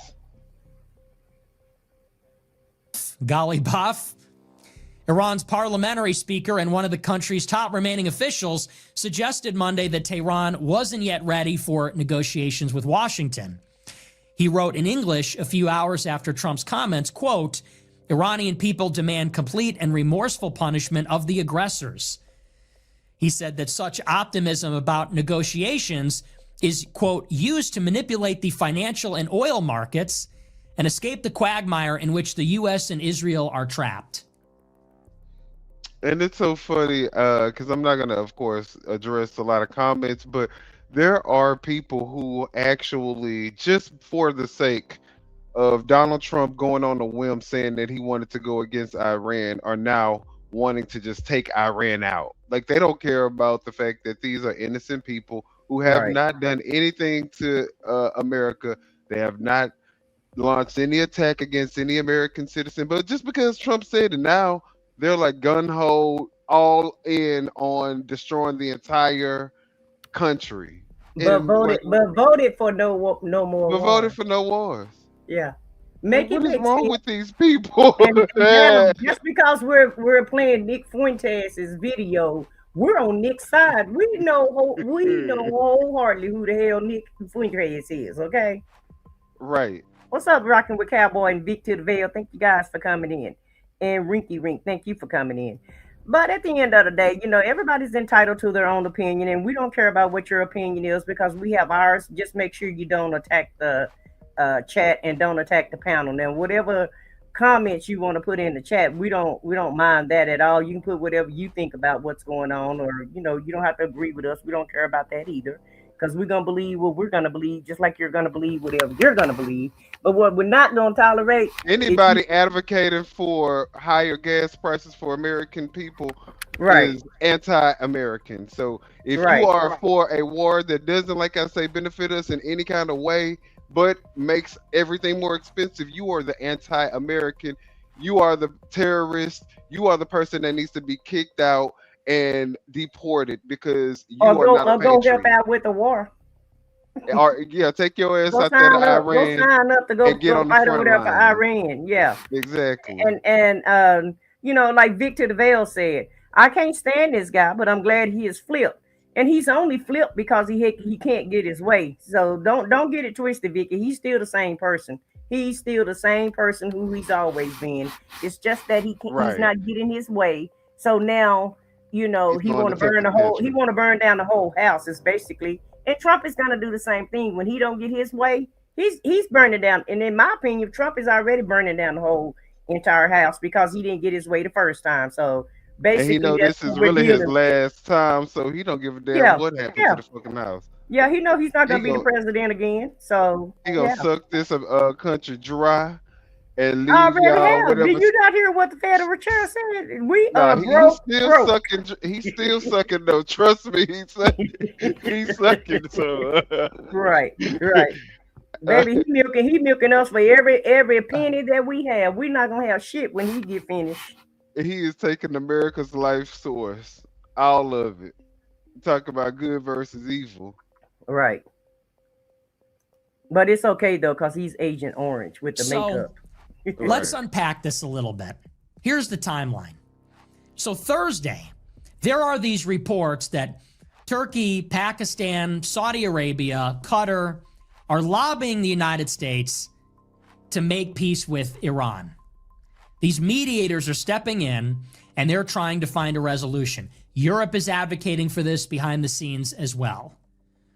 And so there is talk of talking. There are a lot of rumors that back channels and closed door, indirect meetings through intermediaries are happening. We have no idea if that's true.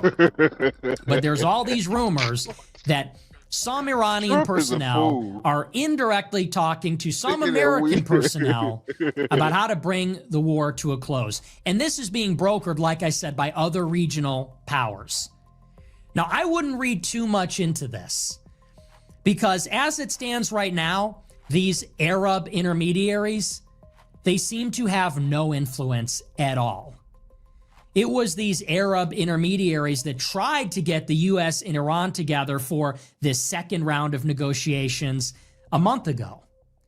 It was Saudi Arabia, Qatar, the Emirates, Oman, Turkey, Pakistan, all these, Egypt, all these countries, they all tried in February to get the U.S. and Iran back together in a room, which they then did in Oman, in Switzerland, to try to hash it out, and it didn't work. And they are lobbying the United States to try to de-escalate the conflict even now. Saudi Arabia, Qatar, the Emirates, they want us to finish Iran off, but they want the war over because they cannot sustain these attacks on their infrastructure. It's destroying their real estate, tourism, banking industries, not to mention energy, not to mention the trade that's been disrupted with the closure of the Strait of Hormuz. Nick, not just them. And that's not working either. But they So right there's there. much talk, none of it confirmed, none of it verified, and all of it being denied. Iran denies they're talking to the United States in any capacity. And yet there are these persistent rumors that Arab countries are trying to broker a deal. This is Pause on it Thursday. one more time because I want to say something Saturday, about that. Trump. That's the whole thing. Iran is saying that they're not talking to Agent Orange. Agent Orange is saying that he's talking to Iran and making deals, which i.e. mean Jared Kushner and his daddy, right? Right. But at the end of the day, we got two liars here. We don't know who to believe. We can't really believe Iran, and we can't really believe Agent Orange because, you know, he lies so much. And so the American public and the rest of the world is kind of like in the dark because we really don't know what the hell is going on at the end of the day. All we can do is watch everybody blow each other up and try to decipher what is true and what is not true, because this administration never tells the truth. They don't give you real numbers. They don't give you real data. And, you know, Iran is never giving out real data, you know, and so They have a propaganda machine. we got a propaganda machine against, yes, on both sides. On both sides. Hey, On both allegedly, sides. on both sides Yeah. of the aisle. So you really don't know what to believe, okay? Yep. It's crazy. Because you're And I not don't really, you're not believe really that getting the truth. Iran ain't having no substantive conversations with America or the United States regarding the end of this war. As long as y'all are trying, I don't think that they're going to concede. I think that they're willing. No, sir. I can tell. It's not no think. They already said they are not conceding. Trump is trying to concede. They're going to retaliate in kind. Okay, they're going to make sure that whatever has happened to them has happened to the United States. Is what they Exactly. said. They're going to do some damage. Y'all took out their leader.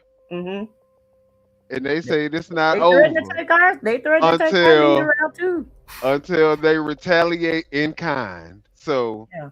you know, I don't know what Trump think is going to happen, but he gonna have to really wipe out the entire country to make sure that he don't have to sleep with one eye open. And he better stay off that golf course. That's all I gotta say. And MAGA, y'all gonna have to take y'all ass out there to Iran and get boots on the ground, and we gonna have to deal with $10 a gallon gas because we'll endure it while y'all go fight for us. We will as long as y'all go fight. Yeah, y'all get on out there and go help fight. Since y'all this is what y'all want, go on sign up and go help fight. And we'll take care, and we'll hold America down while y'all over there fighting for We'll us. make that sacrifice. We'll take the $10 a gallon gas as long as MAGA is the ones. There shouldn't be no what they call it, draft.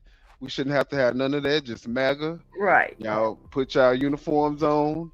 Yeah. Y'all get on them airplanes and take y'all asses boots on the ground, baby. Get those put y'all boots on the ground in Iran. Hey, Marjan, thank you for joining us tonight.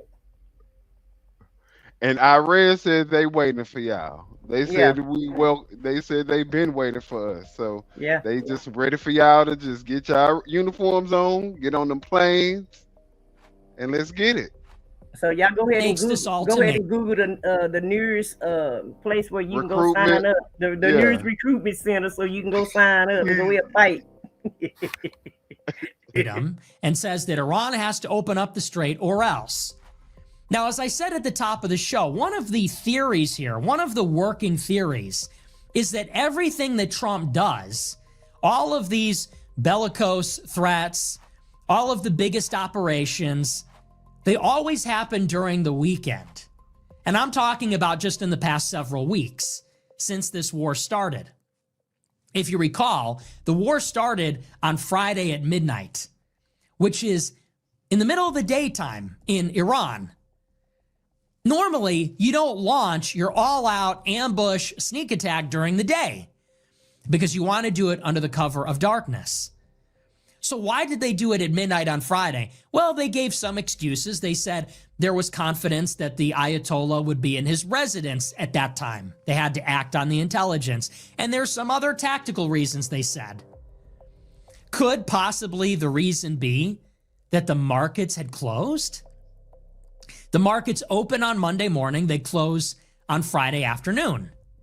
So did Trump wait until the markets closed to launch an attack on Iran? That'd be a yes. Why would he do that? Well, the reason is any war in the Persian Gulf is going to cause significant pain in the stock market because go to jail oil, for trying to manipulate the natural market. gas, fertilizer, and other essential commodities, that's why it's over with. as well as aluminum, many things, especially things that are needed for data centers, technology, that all moves through the Persian Gulf and out the Strait of Hormuz. Everybody knows you bomb Iran, Strait of Hormuz is closed, and you're going to get an economic catastrophe.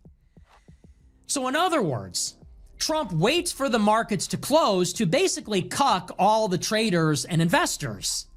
Damn. They're panicking. They see the writing on the wall, which is that there's going to be a global energy crisis, followed by a food shortage, followed by the entire AI bubble is going to burst. In that order. You bomb Iran, they close the Strait of Hormuz. Strait of Hormuz is closed. You constrain the supply of LNG, which causes huge price spikes in Europe. It constrains the supply of oil, which causes an energy shortage in Asia, and the price of oil skyrockets, and it causes inflation. After that, because fertilizer flows through the Gulf, most farmers have not secured fertilizer yet, you're going to have a food shortage. That's going to cause all inflation to rise. Without helium, without other components, the cost of electricity coupled with the cost of components for data centers is going to make all of these AI companies not profitable because they run on energy and commodities that go through the strait. And that is the source of all the GDP growth for the past year. So you have these cascading effects that all the traders and investors know about, but they can't do anything about it until Monday. So Trump launches the attack Friday night, And they say the war will last 4 days. Well, why do they say 4 days? Because by the third day, you also have the timing that it was the Jewish holiday of Purim, which was on Monday, which is interesting. And that's when the Jews commemorate the slaughter of 80,000 Iranians after they win a war against them. But why do they say 4 days? They want to launch the war on Friday after markets close, fight really hard through Saturday, through Sunday, hoping that by Monday morning, it's almost over. Nick, that's a And by sneak Monday attack. They call morning, that a sneak everybody is relieved. Right. Everybody is no longer panicking. They see that But- Trump has got everything under control. They're trusting the plan. Plan trusters are in control, and the economy resumes as normal. Maybe that was the play. And it was also last week that Trump launched the attack on Kharg Island. Remember when Trump bombed Kharg Island, which is the central hub of Iran's energy that goes through the Persian Gulf? That was on a And Friday Carter. as well. Bombed all the military assets, not the energy, but the military assets, the runway strip and the dock and all the military assets, also on a Friday. And then this weekend launches this ultimatum on Saturday night. 48 hours expires on Monday night. And the question is, did Trump do all of this so that by Monday morning, if Iran did not open up the strait, then Trump could call it all off and he could say, well, we're not going to hit Iran anymore, so all of Wall Street can relax. He says it after the markets close, so they'll all panic in the after hours trading. And then before markets open on Monday morning, he can change his mind. And it looks like that's exactly what happened. Just judging by the timeline alone, his announcement on Saturday caused everything to tank. It caused oil to skyrocket, gold collapsed, Bitcoin collapsed, the S&P 500 collapsed. Everything collapsed on Saturday because, again, all the investors and traders priced in that we're going to be rebuilding the energy economy for the next 5 years. If Trump bombs these power plants and Iran bombs, they unleash on LNG oil and desalination, it's over. And they knew that.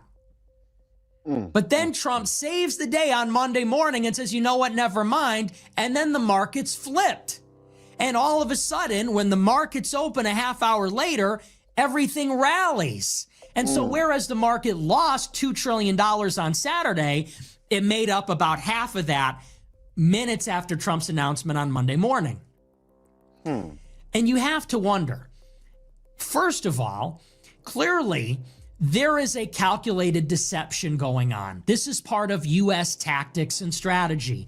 You cannot trust the government in a time of war because what the government says and does is also read and heard and seen by the enemy. So it's a signal. It's not just information for the masses. It's a signal to our opponents. So from on its face, from first principles, you can't trust what the government says, but we also now know the government is just engaging in strategic lying. They're just lying about everything. All the actors in the whole government are lying about everything all the time. They're lying about that school that was hit. They're lying about who started the war, the imminent threat. They're lying about everything. And this whole 48-hour ultimatum was a ruse. It was another deception. That's one. So number one is you can't trust Trump on anything. Everything he says is a lie. Number two, aside from that, and maybe more. We're not even going to get into number two right now. We're going to get into number two a little bit later on. We'll come back to number two. But I think what we should kind of hone in on, and I don't know, I feel like this has been longer than, this must have been the full, see, we're watching the full one. I'm like, I thought I had a little 20-minute clip.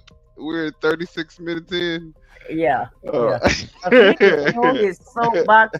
He swear he breaking it all the way down. And he's bringing out some good points. He ain't convincing me about what side he on. He's just mad. It's mad day for Nick. So he's spilling all of the beans. but he's actually telling the truth. Trump did try to do a sneak attack and thought he was going to manipulate the markets, and that's the reason why he's saying right now that the war is over with, because he's really trying to manipulate the markets to bring the stock market back up, which is really, in my view, inside trading. Right. Y'all go ahead and put your money back into the stock market because the war is over with. The war is over with, and it's not over with. So um, that's actually a true statement. And just like I said a while ago, you can't believe either side. You never know what the real truth is, and you're not gonna know what the real truth is about this administration until he's out of office. To be honest with you, and you have some real truth tellers Unfortunately. come in there and give you at least half truths of what really happened, or if they don't try to sweep it all under the rug. Well, some of the things that I really kind of just wanted to talk about before we moved on to, if we get into his the second point, I think that I wanted to discuss what Israel is actually putting out. They're really kind of going all in on this AI propaganda campaign against Trump, just like Trump has been using AI, but it's just been against people like Obama, and to call him a monkey and stuff like Against that. Americans, yeah, America, and and showing a himself real shitting all president. over Americans. Yeah, When he he's so infatuated with Obama. Obama just lived rent free in his head, and Biden. He's so and jealous of Obama them. done did everything way Yeah, better than him, so and that's Biden, why he's and jealous. Biden. Yeah, They play Biden like did Biden was. too, They play like Biden was a horrible president, but Biden but didn't he put us did in the everything better walls. than him. Even Nixon did better than this ninja here. So here's one.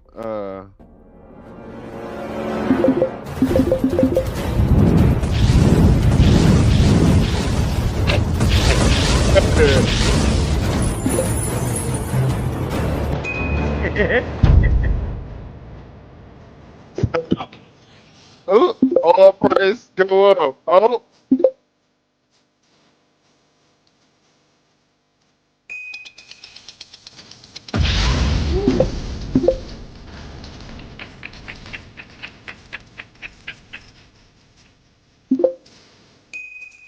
you know, all prices still going up. I'm mad. He getting mad. He like, we gonna still go through.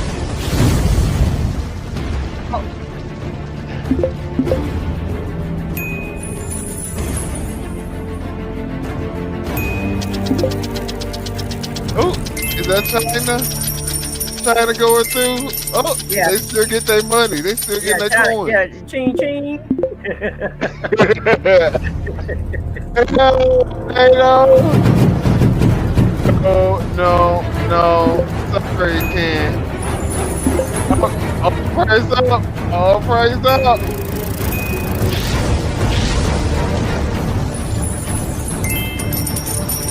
And they say once you're gone, then we'll be the dominant one. Okay, so Iran sent that message, and I guarantee you, someone had to explain that to him. What are they talking about? What are they talking about? Because I'm sure he had no clue what that what that little AI demonstration was. I guarantee he had no clue what it was. Yeah, well, this one was a little more on the nose. So this one is another one that I ran. We are closed. Go away.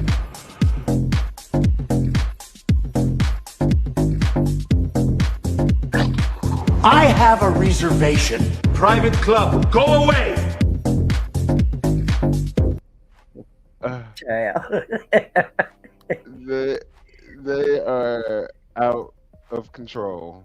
Well, they beating him on this level though, because they know, he doesn't listen to presidential briefings, but he do watch social media and Fox News all day.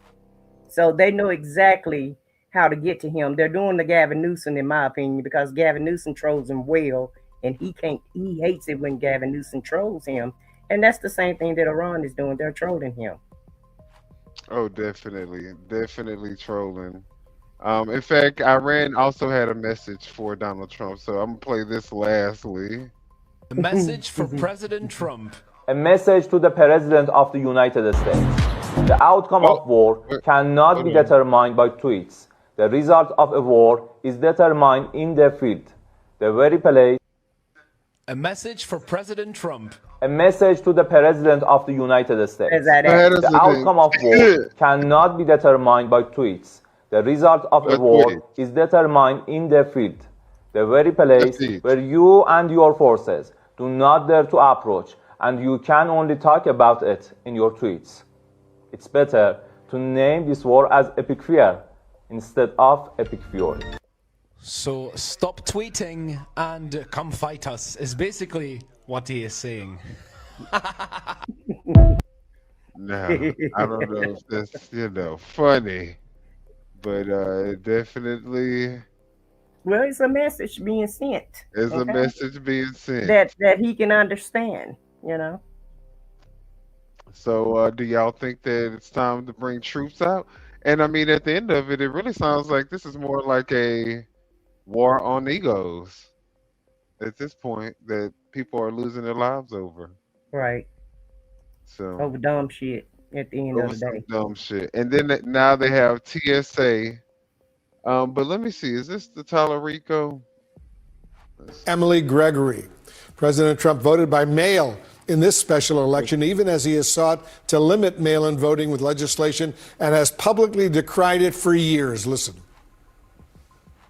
You will never have an honest election if you have mail-in, and it's time that the Republicans get tough and stop it, because the Democrats want it. It's the only way they can get elected. The problem I have with Colorado, one of the big problems, they do mail-in voting. They went to all mail-in voting, so they have automatically crooked elections. And we can't have that. Corrupt mail-in ballots with. President Trump claimed today the U.S. I ain't mean to do that. He's only harping on it because Democrats use it. Brought to my attention today that we're the only country that does mail-in voting. Mail-in voting means mail-in cheating. I call it mail-in cheating. And we got to do something about it. All right, let's go live to CNN's Randy Kay. She's on the scene for us in Florida right now. What are you hearing on the ground where you are, Randy? It's been interesting, Wolf. As you said, today's election is between Republican John Maples and Democrat Emily Gregory. She's a business owner, a military spouse, and a first-time candidate. He is a former council member from a nearby town. But it's important to note here, Wolf, that President Donald Trump won this district in 2024 by 11 points. And so the question is, how much of a factor will he be in this race? As you said, the Democrats are certainly hoping to flip this seat from red to blue. That would just be adding to a string of nationwide victories. And we were able to confirm that President Donald Trump did vote by mail, according to the Palm Beach County records. Now, as you know, yesterday he called mail-in voting mail-in cheating. So it's interesting that we were able to confirm that he did vote by mail. He is one of 180,000 residents here in District 87 that can vote today in this special election. There are others that voted by mail, others that took part in early voting. But the White House has said in regard to his vote by mail, they issued a statement to CNN saying, as everyone knows, the president is a resident of Palm Beach and participates in Florida elections, but he obviously primarily lives at the White House in Washington, D.C. This is a non-story. Well, we've been talking to voters here all morning, both Republican and Democrats, not only about the election, but also about President Trump's influence in the election, as well as the fact that he voted by mail. And here's some of what we heard. There's no reason to do by mail. So do you think President Trump shouldn't have voted by mail? Correct. I think he shouldn't have. If he's against something, why are you doing it? Well, I think voting by mail is fine. So, he seems to talk out of both sides of his mouth about it. Like, he doesn't like it if it's not going to help Republicans. I mean, all we can do is vote, right? So, vote and pray. Now, Donald Trump did endorse John Maples, the Republican in this race, calling Maples a very successful businessman and civil leader who is known and loved, adding that he will be a terrific legislator. When I asked some of the voters here, again, both Republicans and Democrats, whether or not Donald Trump is a factor in this race, many of them said they didn't even know that he had endorsed John Maples, and that wasn't really a factor for them, while others did say that was important, that whatever President Donald Trump says, they will do. So the polls are open here in Florida until 7 p.m. tonight, Wolf, and we should have some results after that. We'll see how that unfolds. Randy Kay on the scene for us. Thank you very, very much. The President of the United States is voting today and did vote today. He voted by mail. And that is what not voting by mail is one of the major things that he has been pressing on, prohibiting that with exceptions as part of the Save America Act. Just listen to what he said yesterday about it. Mail-in voting means mail-in cheating. I call it mail-in cheating. And we got to do something about it. Yeah. Again, he just voted by mail. I will say the White House called this a non-story because he's at the White House and he couldn't possibly get to Florida. He has an important job, but there are other people who have jobs that are hard to get away from, which is why mail-in ballot, mail-in voting exists. Right. I mean, I was about to read the White House statement to you that it's a non-story because the president, in his call to ban mail-in voting, does have these 4 areas that he says should be carved out for exceptions. And for him, it would be travel in this case, since he's not in Florida at the moment. But and he's the president of the United States. Sure. And that's a big exception. And he's got things to do in D.C. Obviously, a lot of things to attend for today. But just having that flexibility does, bolster the point why this system exists in the first place, because if you want to bolster voting overall, you do have to make it flexible and create these conditions where all people who are eligible to vote can participate. And the mail voting provision is one of the aspects that is causing the president to lose Republican support in the Senate, because there are Republicans from rural states whose voters would have a real problem without having standardized mail-in voting. This has been one of the frustrations from Republican Party officials since Donald Trump went on the scene, because they have spent years trying to boost Republican mail-in voting because it helps their numbers, and he continues to call it fraudulent. President Trump's ongoing battle against mail-in voting may soon be decided. The U.S. Supreme Court is now considering limits on ballots received after Election Day in a critical case that could significantly reshape the upcoming midterm elections. The case could have major implications for deadlines in other states as well that include a grace period. CNN senior legal analyst and former federal prosecutor Ellie Honig is here with me in the Situation Room. So what was your assessment of the arguments that were made at the Supreme Court yesterday? Well, Wolf, a lot of people across the country who vote by mail ought to get ready to send their ballots in earlier this coming election than they have in the past. Now, at issue yesterday was a Mississippi state law that gives people a 5-day grace period. It says it's okay as long as your ballot is postmarked by Election Day, it can still be counted if it's received up to 5 days after the election. Now, Mississippi is one of about 14 states across the country that has these grace periods. They can range from 1 day up to 21 days. It's not a red or blue state thing. For example, Mississippi has laws like this, as does Texas. On the other hand, so does California, so does Washington, D.C. Now, the gist of the argument yesterday from the challengers, which the 6 conservative justices seem to agree with, is that Election Day is Election Day. If you allow votes to be counted after the fact, that can lead to confusion. That could even potentially lead to fraud. On the other hand, Mississippi defended its law, and the liberals seem to agree by saying, no, as long as ballots are postmarked by Election Day, states can allow extra time in which to count it. But it sounded to me, Wolf, like this is headed towards the common 6-3 split, and it sounds like these grace periods are likely to be struck down. Interesting. The Supreme Court Justice Ketanji Brown Jackson said the issue comes down to who decides the policy, the states or the Congress. Yeah. About 30 states have a grace period that counts ballots mailed by Election Day. Could the states lose power here? Yeah, for sure. So I think people are familiar with the concept that the Constitution, Article 1, Section 4, says that the states get to choose. Here we see the states may choose the time, place, and manner of holding elections. That's for the states. However, you have to read on here because the second part of this provision says, but the Congress may at any time by law or alter such regulations. So it's up to the states unless Congress acts. And a key argument yesterday was when Congress enacted Election Day back in the 1870s, the Tuesday after the first Monday in November, did that mean everything has to be over, including the counting? Or did that just mean the ballots have to be cast? And again, the conservatives seem to read that as that means everything. That means the casting and counting of ballots. And that's why I expect these grace periods are going to come to an end. So if you vote in one of those states, get ready to send it in a little earlier. Yeah, better get it in before I ain't election gonna lie, I day to would make like sure it's that. going to be counted. If the rules do change, though, will that go into effect by this November's midterms? Yes, this was specifically addressed yesterday. Justice Kavanaugh asked the challengers, if we strike down these grace periods, are you going to be able to enact them by this midterm? And the answer was yes. We just need about 45 days notice. So even if the Supreme Court rules at the very end of its term, that'll be in June. That's plenty of time. So for November. So these rules could change, and this will impact hundreds of thousands of votes, could impact hundreds of thousands of votes in these midterms coming up November 26th. We'll see what the Supreme Court decides, although you have a good... Well, the Republicans are doing any and everything they can to try to stop the voting. We've never had a problem with voting in the past. And keep in mind, it had to go to the Supreme Court in order for black people to even vote, and women. Everybody had to fight tooth and nail to vote. Now that everyone can vote, the Republicans want to stop the vote. They want to slow it down.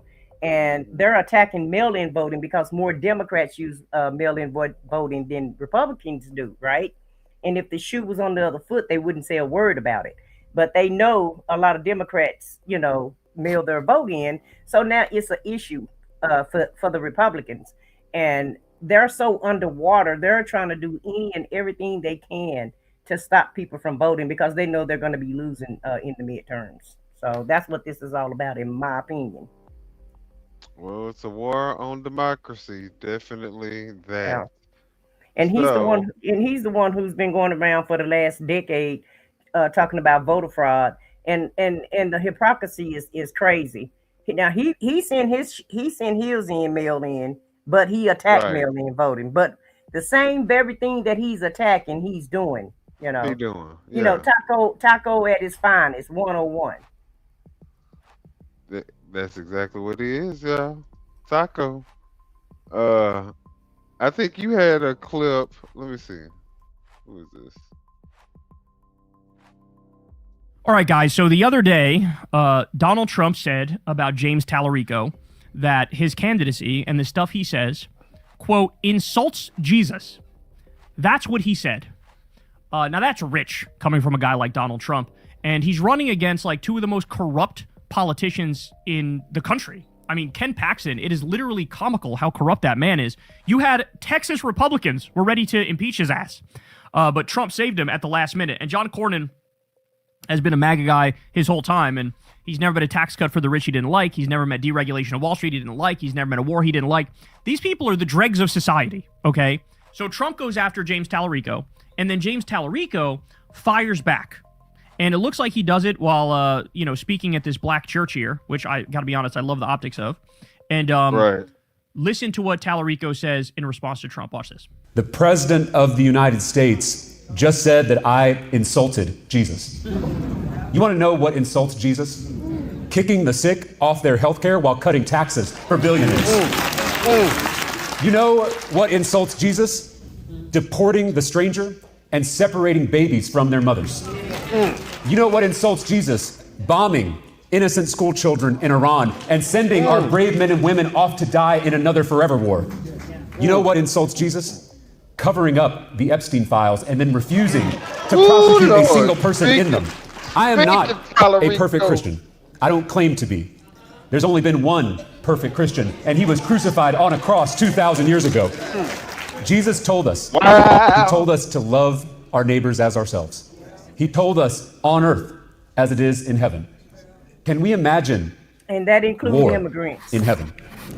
Can we imagine bigotry in heaven? Can we imagine poverty in heaven? Then why do we tolerate these things on earth? Damn, bro, he fucked him up. He fucked him up. The thing about Talarico is he's smart. Like, he's a genuinely very intelligent guy. And so as soon as Trump said to him, you're insulting Jesus, he immediately went, bitch, here's all the ways you insult Jesus, motherfucker. Like, hello, you're a war criminal, pedophile, rapist, and everybody knows these things. And we're going to pretend like you're not. We're going to pretend like you're holier than thou. Like, you're the most corrupt person that's ever been in the White House ever in human history. It's not even close. You scammed your own supporters with a crypto shitcoin. Melania did too. Like, you guys are a sick, disgusting joke. These, like, the Trump family stole from a cancer charity, a children's cancer charity. And we're going to take these people seriously? The person who was charged with 91 crimes, 34-time convicted felon, this guy, we're going to, oh, you're insulting Jesus. Are you kidding me? Your ideology is literally the polar opposite.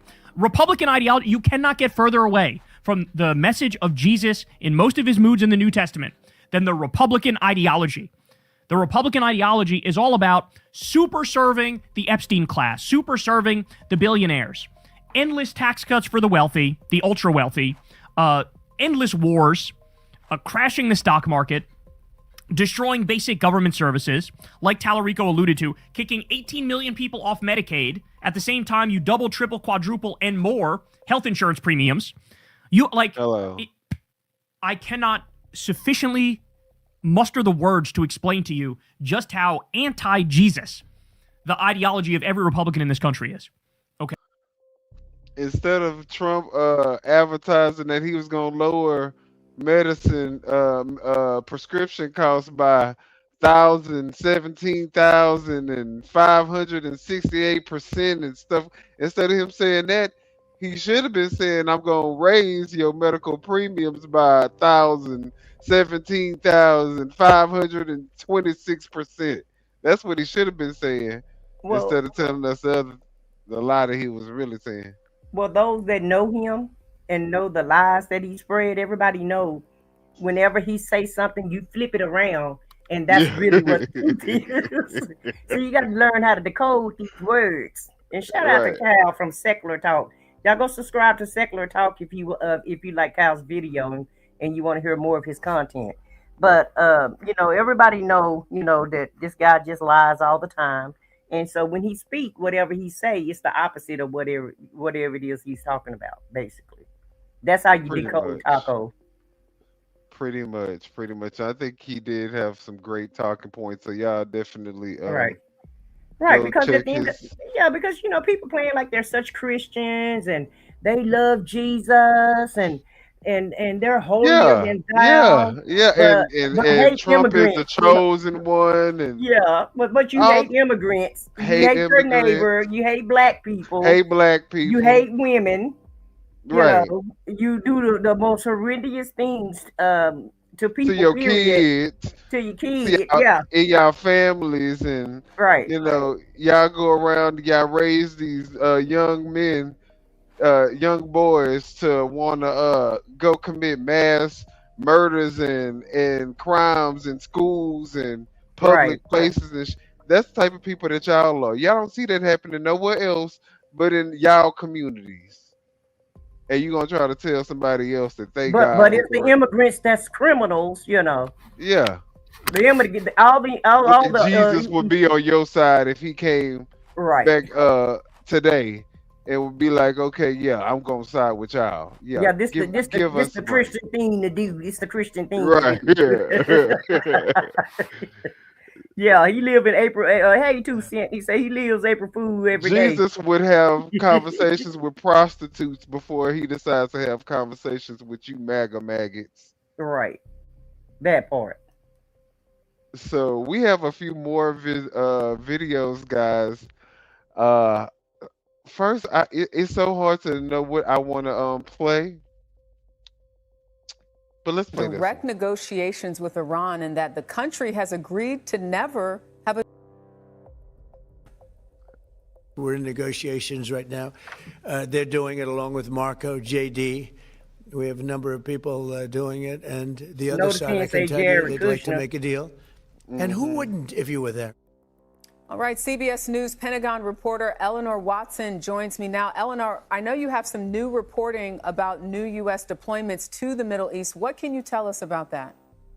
Yeah, the Pentagon is sending elements of the 82nd Airborne Division to the Middle East, including a headquarters unit as well as some ground forces, raising the possibility that the Trump administration could decide to put boots on the ground. These elements from the 82nd has an immediate response force that can deploy anywhere in the world within 18 hours of receiving the mission. They can parachute in, secure territory, and capture it, secure it until other forces get blown up can by a arrive. missile. Those elements of the 82nd are headed that way. At the same time, a unit of 2,500 Marines is coming from the Pacific, expected to arrive in the Middle East later this week, and another unit from California of 2,500 Marines is on its way, expected to arrive over the next few weeks. These are the type of units, Sharika, that can launch limited ground operations. Think seizing Khark Island, that crucial hub for the export of Iran's oil, or securing the southern flank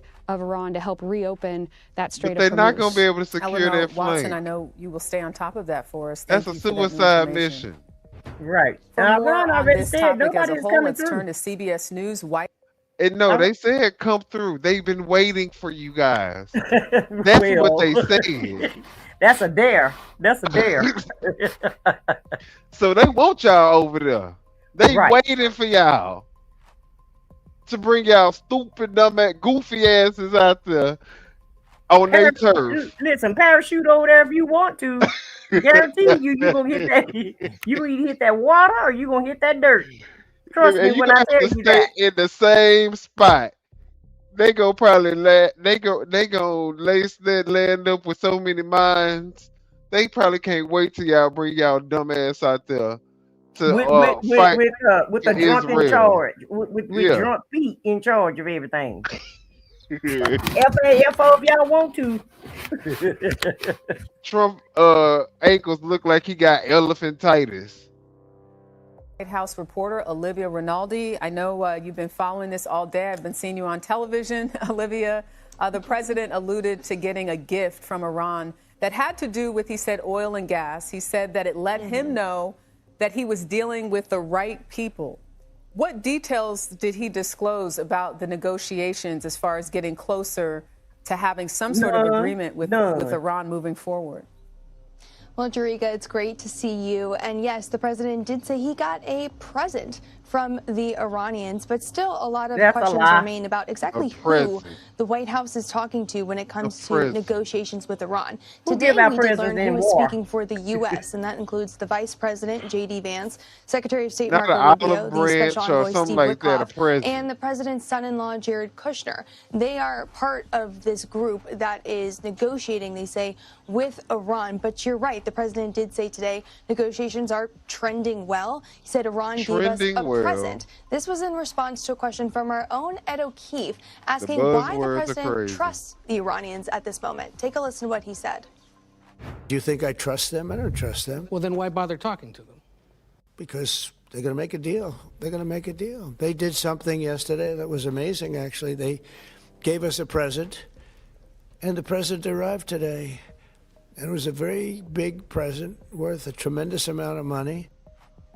Now, the president also told our Jennifer Jacobs that the prize, the present that he got, had something to do with the Strait of Hormuz. So we do know it has something to do with gas and oil, but we don't know exactly what this is. And also a reminder, the president has paused any retaliatory strikes on Iran's energy infrastructure while they're in this negotiation period that he says will last until Friday. So we will certainly be asking what this present is and whether or not we can see it. Jarika? Yeah, and Iran not saying about anything You as won't far as be details able about to. this gift.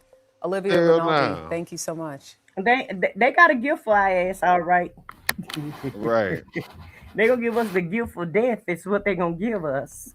So The you know, gift of having to choose a new president right? before the end of their term. And try to recruit some new soldiers because basically he finna get some people killed. Is basically what's getting ready to happen. Hey, Vaughn, thanks for coming in. That's it. Yeah, what's good, Vaughn? And shout out to CBS News for that news clip. Absolutely. Thank you, CBS. All right. So, with that being said, let's see what this is. But you know, he's like I said, he's trying to do anything he can to manipulate the market. So any type of ease or comfort or any words he can say to try to make the market react, that's basically what he's trying to do, in my opinion. Absolutely. Absolutely. Oh yeah, we talking peace. We real close to a peace deal.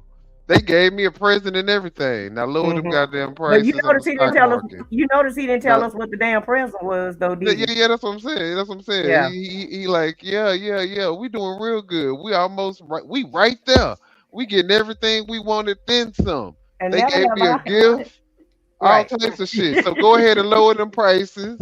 Yeah, Right. go ahead and And go lower ahead all the stock and market. put your money into the stock market. But Eh, never have I ever heard of any country giving anybody a gift during war. That is just But it's Trump, hideous. see, the It's thing about crazy. Trump is the thing about Trump, he's been getting away with these outrageous, ludicrous, like unbelievable. Even if it was in a TV movie script, people would still say no. Ain't nobody gonna actually think this is real. He's been getting away with this type of stuff to where now he feels like I ain't even got to think about the damn lie. I could just say whatever Yeah. outrageous thing I want to say, and Whatever y'all are gonna come to suck it mind. up.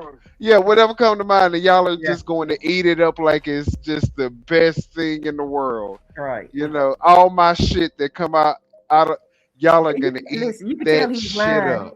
He's talking about they want to make a deal. They want to make a deal. Yeah. You know he lying when he talk like that. So they gave us a present. They want to make a deal. And you notice the newscasters went ahead and mentioned Jared Kushner's name, but you notice Trump did. Oh, J.D. Vance and Marco Rubio, they going over there to talk, but Oh never yeah, once. he want to distance the fact Yeah, he want that to distance the fact that Jared Kushner's over there Kushner talking from for America. everything. Yeah, he wanted to keep him.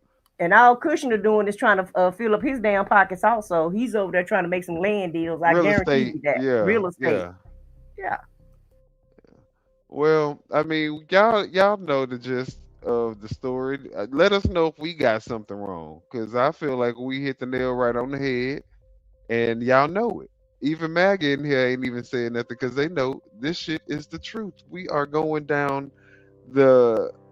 I mean, like you said, it's a race to the bottom. It is a race to the bottom, and I don't see anything happening that's that's going to benefit us in the long run. Except for the fact that y'all think that y'all may disarm Iran's ability to create nuclear weapons. I doubt it. Y'all make sure y'all hit the like button and subscribe to the Off the Record channel and I Said What I Said channel if you haven't done so already. And thank you guys for being here. We appreciate your presence. Absolutely. And we gonna, of course, the last clip I will for the last, it's the last clip. But now we have ICE in the airport, y'all. So oh God, I have a few clips of ICE, but I'm just gonna play one. We're gonna mini mow it. Okay. What's your name, bro? They wait in the line. They wait in that line back there, so they have to go down.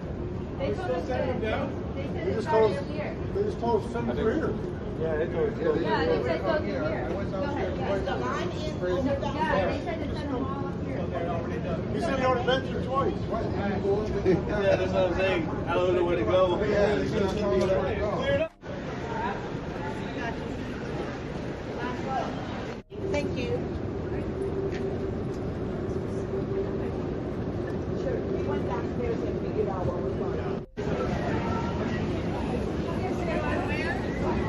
First off, they got ICE agents in places I don't even see the damn regular TSA yet. Right. They got ICE agents all over this goddamn airport.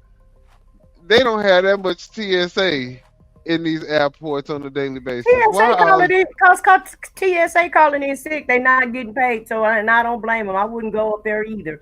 But you look how nice ICE is being since they unmasked. I know. That's one good thing. They ain't got the masks on. Yeah. They said that's what I feel like emboldened them to do the crazy stuff that they were doing, because not only J.D. Vance told them that they had absolute immunity, but then of course y'all have masks and nobody know who y'all are. So it was a recipe for disaster anyway. But yeah, they being nice here. They still stick out like a sore thumb, but right, looking stupid. I guarantee you they have no clue of what they doing.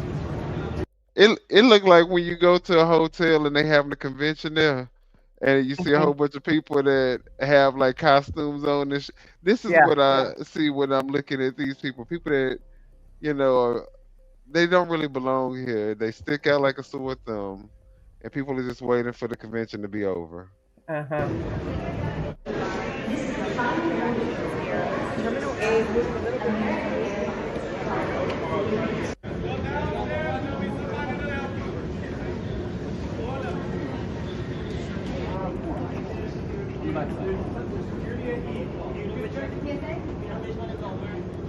look at this. Like, what TSA person does this right here? People know which direction to go. Yeah, God damn they it. directing traffic. Yeah.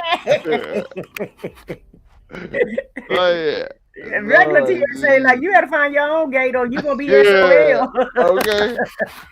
And it say you only got 14 minutes, so you better hurry up. Right. That part. Okay. So so I guess they are being helpful. So child, I guess, child. But I feel like I feel like they got all the minority ICE agents in the airports without the mask, so they know that they're gonna be on their P's and Q's. They're trying to put the blacks out there, so to make the y'all feel like all ICE agents are black, and so while the KK and women put the blacks and the women out there on the front line. Any of the minorities, the Hispanics, the browns, the blacks, the browns, the women, the yellows, all of them. Yeah, and they just looking for a paycheck. And the white ones, they out there with the mask still on. Well, Nana said she wouldn't even get on no plane, not even in a war, no way. I don't blame you, Nana. I wouldn't fly nowhere either. Not the way that plane went down yesterday on the damn tarmac on tarmac. I would just have to be like, nah, I'm good. We're gonna have to take a break from traveling. We can drive. Yeah, we can take a road trip where I could drive. At this point, I don't even know about driving because when you're going into these other territories, these other spaces, you don't know what ice look like out there, and what. It's just they showing you stay who at home. Is. They're showing you who ICE is right now without the mask. You know what I'm saying? But you don't know when you go into these driving through these other places. Yeah. They may have border patrol. I don't know. The whole thing about it, nobody can really afford to go anywhere anyway at the end of the day. And then, you do need to save your coins because the way this economy going. And the Federal Reserve said we broke. Okay. Y'all better go stock up on some water. Yeah, and anything else you can stock up on because we're getting ready to have shortages. A lot of programs is getting ready to be complete and ended because this president is bankrupting the country. Not is, but have bankrupted. Let me change that. He has bankrupted the country already, and he's looking for more money. $6 trillion in assets is what we have. $47 trillion in debt is what we have to pay off. So that math ain't mathing at all. Nah, if you was a regular person, your ass would be unemployed. I mean, at this point, you would be filing for bankruptcy. Credit would be shot to hell. You can't purchase shit. You can't get no house. You're not getting a car. You're not getting nothing. Right. Yeah, you can't even get an apartment with that type of debt. Right. And you're not gonna be able to buy no food and necessities. So and thank God it's not cold. Thank God it's heating up and we're getting ready to hit the spring and the summer. Because I feel like a lot of people wouldn't even be able to do heating. Because some people in the north and the east, they buy the propane. And so I feel like that's going to be, depleted also. Seen a farmer on TV today on a news clip saying that we're getting ready to have food shortages because of the fertilizer. They can't go through the Hormuz Strait. They can't bring it in. And you're gonna have to be eating them military PPEs and shit. Oh God, I hope not. I'm gonna stick with beans and rice. Beans for protein and rice for a filler. They got that PPE. I think they got that. No, I don't want that. I don't want that astronaut food. I don't want that. Yeah, because that's basically what that is. She said she have Nana said she's having trouble keeping groceries in her house, being on disability. Exactly. And you know what, Nana? I hate to be the bearer of bad news, but with us being bankrupt, are people gonna get their disability and Social Security checks for much longer? How much longer will that be going out? Yeah, we in a very bad situation. This is like a worst case scenario, y'all. I know a lot of these the people that live in America are still, we're still kind of cushioned. Naive. Yeah, like we can still be oblivious, blissfully unaware of what's going on. But as these gas prices keep rising, I think that's going to change. I think people are going to definitely start paying attention. We ain't gonna have a choice. He is Right. literally pricing us out of our regular ways of life. We all have Exactly. lifestyles that we maintain, and once you start interfering with that, then you're gonna really have a problem. I feel like a lot of checks are going to be slowed down, and maybe um, they may cut your check in half, and that's just my opinion. There's no research or data supporting that, but I'm just looking at the future. So if we don't have any money, then what they're going to do, they're going to lower your payments. And so, and whatever your payment is, whether it's a Social Security check, SSI check, food stamps, uh, housing, and they already done lowered the prices on those. They've already kicked a lot of people off of the government programs. So in my mind, it's not going to be any government programs by the time this guy get out of office, because everything is going to be so bankrupt. We ain't gonna be able to afford it. We're not going to be able to afford it. The truckers are not going to be able to bring, even if they get some food and they can haul it somewhere, they're not going to be able to afford to even haul. It's gonna haul cost too much to haul. They'll be paying to haul the food and not getting no damn profit out of it. Right. If we keep going at this level. Right. So In addition to better get you some chickens and some seeds, some vegetable seeds, to start growing your own food, because once a civil war break out, I feel like we're finna get ready to do some hard times for real. We're gonna have to come and together. whoever can help family out, you're gonna have to, I know, a lot of people don't want to be bothered with family, including myself, but we may have to help each other out. Yeah. The haves are gonna have to help the have-nots. Or the have-nots gonna have to help each other out. The haves are the ones in the billionaire, the Epstein class. So yeah. They're not gonna come to our rescue. Yeah, and I feel like a lot of people gonna lose their jobs too. I feel like a lot of jobs is gonna be ending also. Well, I hope it's definitely a big possibility, y'all. So gear up. We're in some uncharted territory, some crazy times that none of us have ever witnessed before. We are literally in the midst of history being made. And I don't know if America is going to be on the right side of it when it's written in the history books after everything is said and done. So let's just pray. I feel like the depression that they had, the Great Recession depression that they had in 1928. I think this is gonna make that look like a cakewalk. People always, a lot of people get caught up in what it is that they're doing because of greed, and because they never it's never enough for them. With Donald Trump, it will never be enough. There's not enough things that you can do. There's not enough praise that you can give him. He will eventually turn on you if you're not able to give him what he's what he's looking for. So and the fact that this is the person that's running the country, someone who doesn't have the maturity to just say, you know what, we don't have to try to conquer Greenland, Canada, Venezuela, Iran. Like, I don't have to do all this in my term. Cuba. Like, I don't have to do there's no restraint with Donald Trump. He's willing to put it all on the line, and he doesn't give a fuck who he has to who he has to step on to do it. So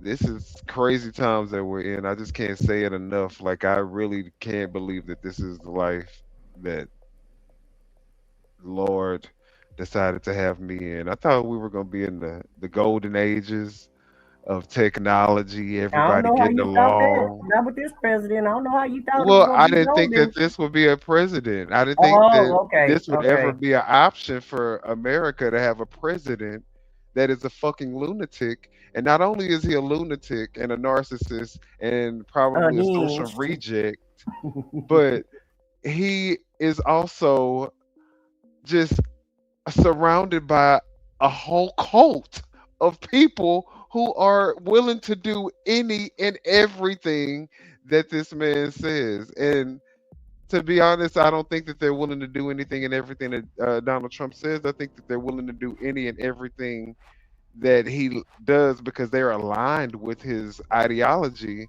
I And feel like because, all of them hate America. I feel like he hate America and they do too. right, absolutely. And the American values, I feel like they hate everything that the Constitution stands for, and they just hate America, and they're willing to burn it all the way down, thinking that they're going to have a better society. But knowing subconsciously, because I think that they all know, they see the writings on the. You know how you in a bad abusive relationship, you see all the red flags, but you still, because you're just a broken person, you still decide to stay. Stockholm syndrome. I think that's what we're dealing with, maybe. But Man, anyways, I think we're dealing with a cult that's willing to bow down to whatever the leaders say, and whatever the leaders just follow the leader and do whatever he say do, whether he's unhinged or not. And like I said, I feel like they hate America, and he hates America, and they don't even understand that he don't even like them either. He could care less about them also. But because they're in the movement, they think they're part of the movement. right, absolutely. That man probably talks so lowly about these people that support him. He knows how stupid and dumb they are. And that's why he gives you guys no respect. He takes your money and then he sets up the coin to where you can't even offload the coin. He has to approve it. Yeah, he's proving it over and over again that he don't give a damn about them. But he's Agent Orange, so he's the leader. He's the chosen one. Y'all keep playing follow the leader, and hopefully the Lord will and righteousness and good will prevail in the end. We just all have to come together. I think at some point we're gonna have to come to that realization about it's not about Democrats, it's not about Republicans, it's not about one side versus the other. It's not left to right, it's up and down. And guess what? You're probably the one that have, if you have to look up because these billionaires have way more than you, then that means that you're the one on the bottom. So checkmate. We all in the same spot. And with that, guys, we gonna call it a night. Y'all be blessed. Y'all hit the like button, subscribe to the channels. Off the record, I said what I said, Foxy2 Roxy 3, and we will see y'all on the next show. And thank y'all for joining us. Good night. Yeah, you know what time it is. No scripts, no filters, no fear. We said what we said and meant that. Off the record, yeah, we keep it real. No filter, shit, we say what we feel. Politics, stories, truth on display. Come on, we talk that talk in our own way. Off the record, Minion the guy, let's go. Foxy2 Roxy 3, she go hard. I swear on everything, that is exactly what he said right here in the studio. That is the funniest thing I have heard all week. So hard, busy with the facts she never missed. Nah. I said what I said, that's the twist. Off the record, yeah, come and catch the vibe. Where real ones talk and the truth survive.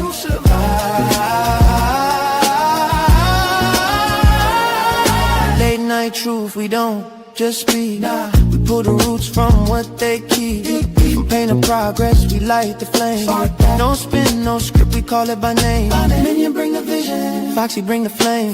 Lizzie, drop a cease, it'll never be the same. I said what I said, say it loud, no shame. We taking truth global, remember the name. No apologies, no disguise. Just soul and purpose in our eyes. We move with power, bold and free. Say it loud, you gon' feel this energy.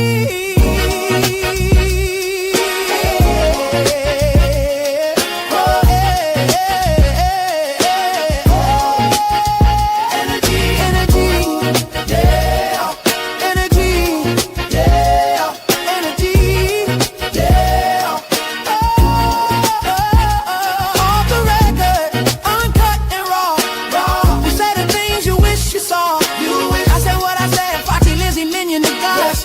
This the realest show you ever saw. Off the record.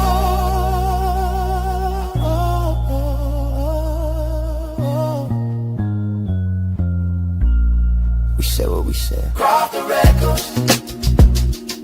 Yeah. Yeah. Say what we said.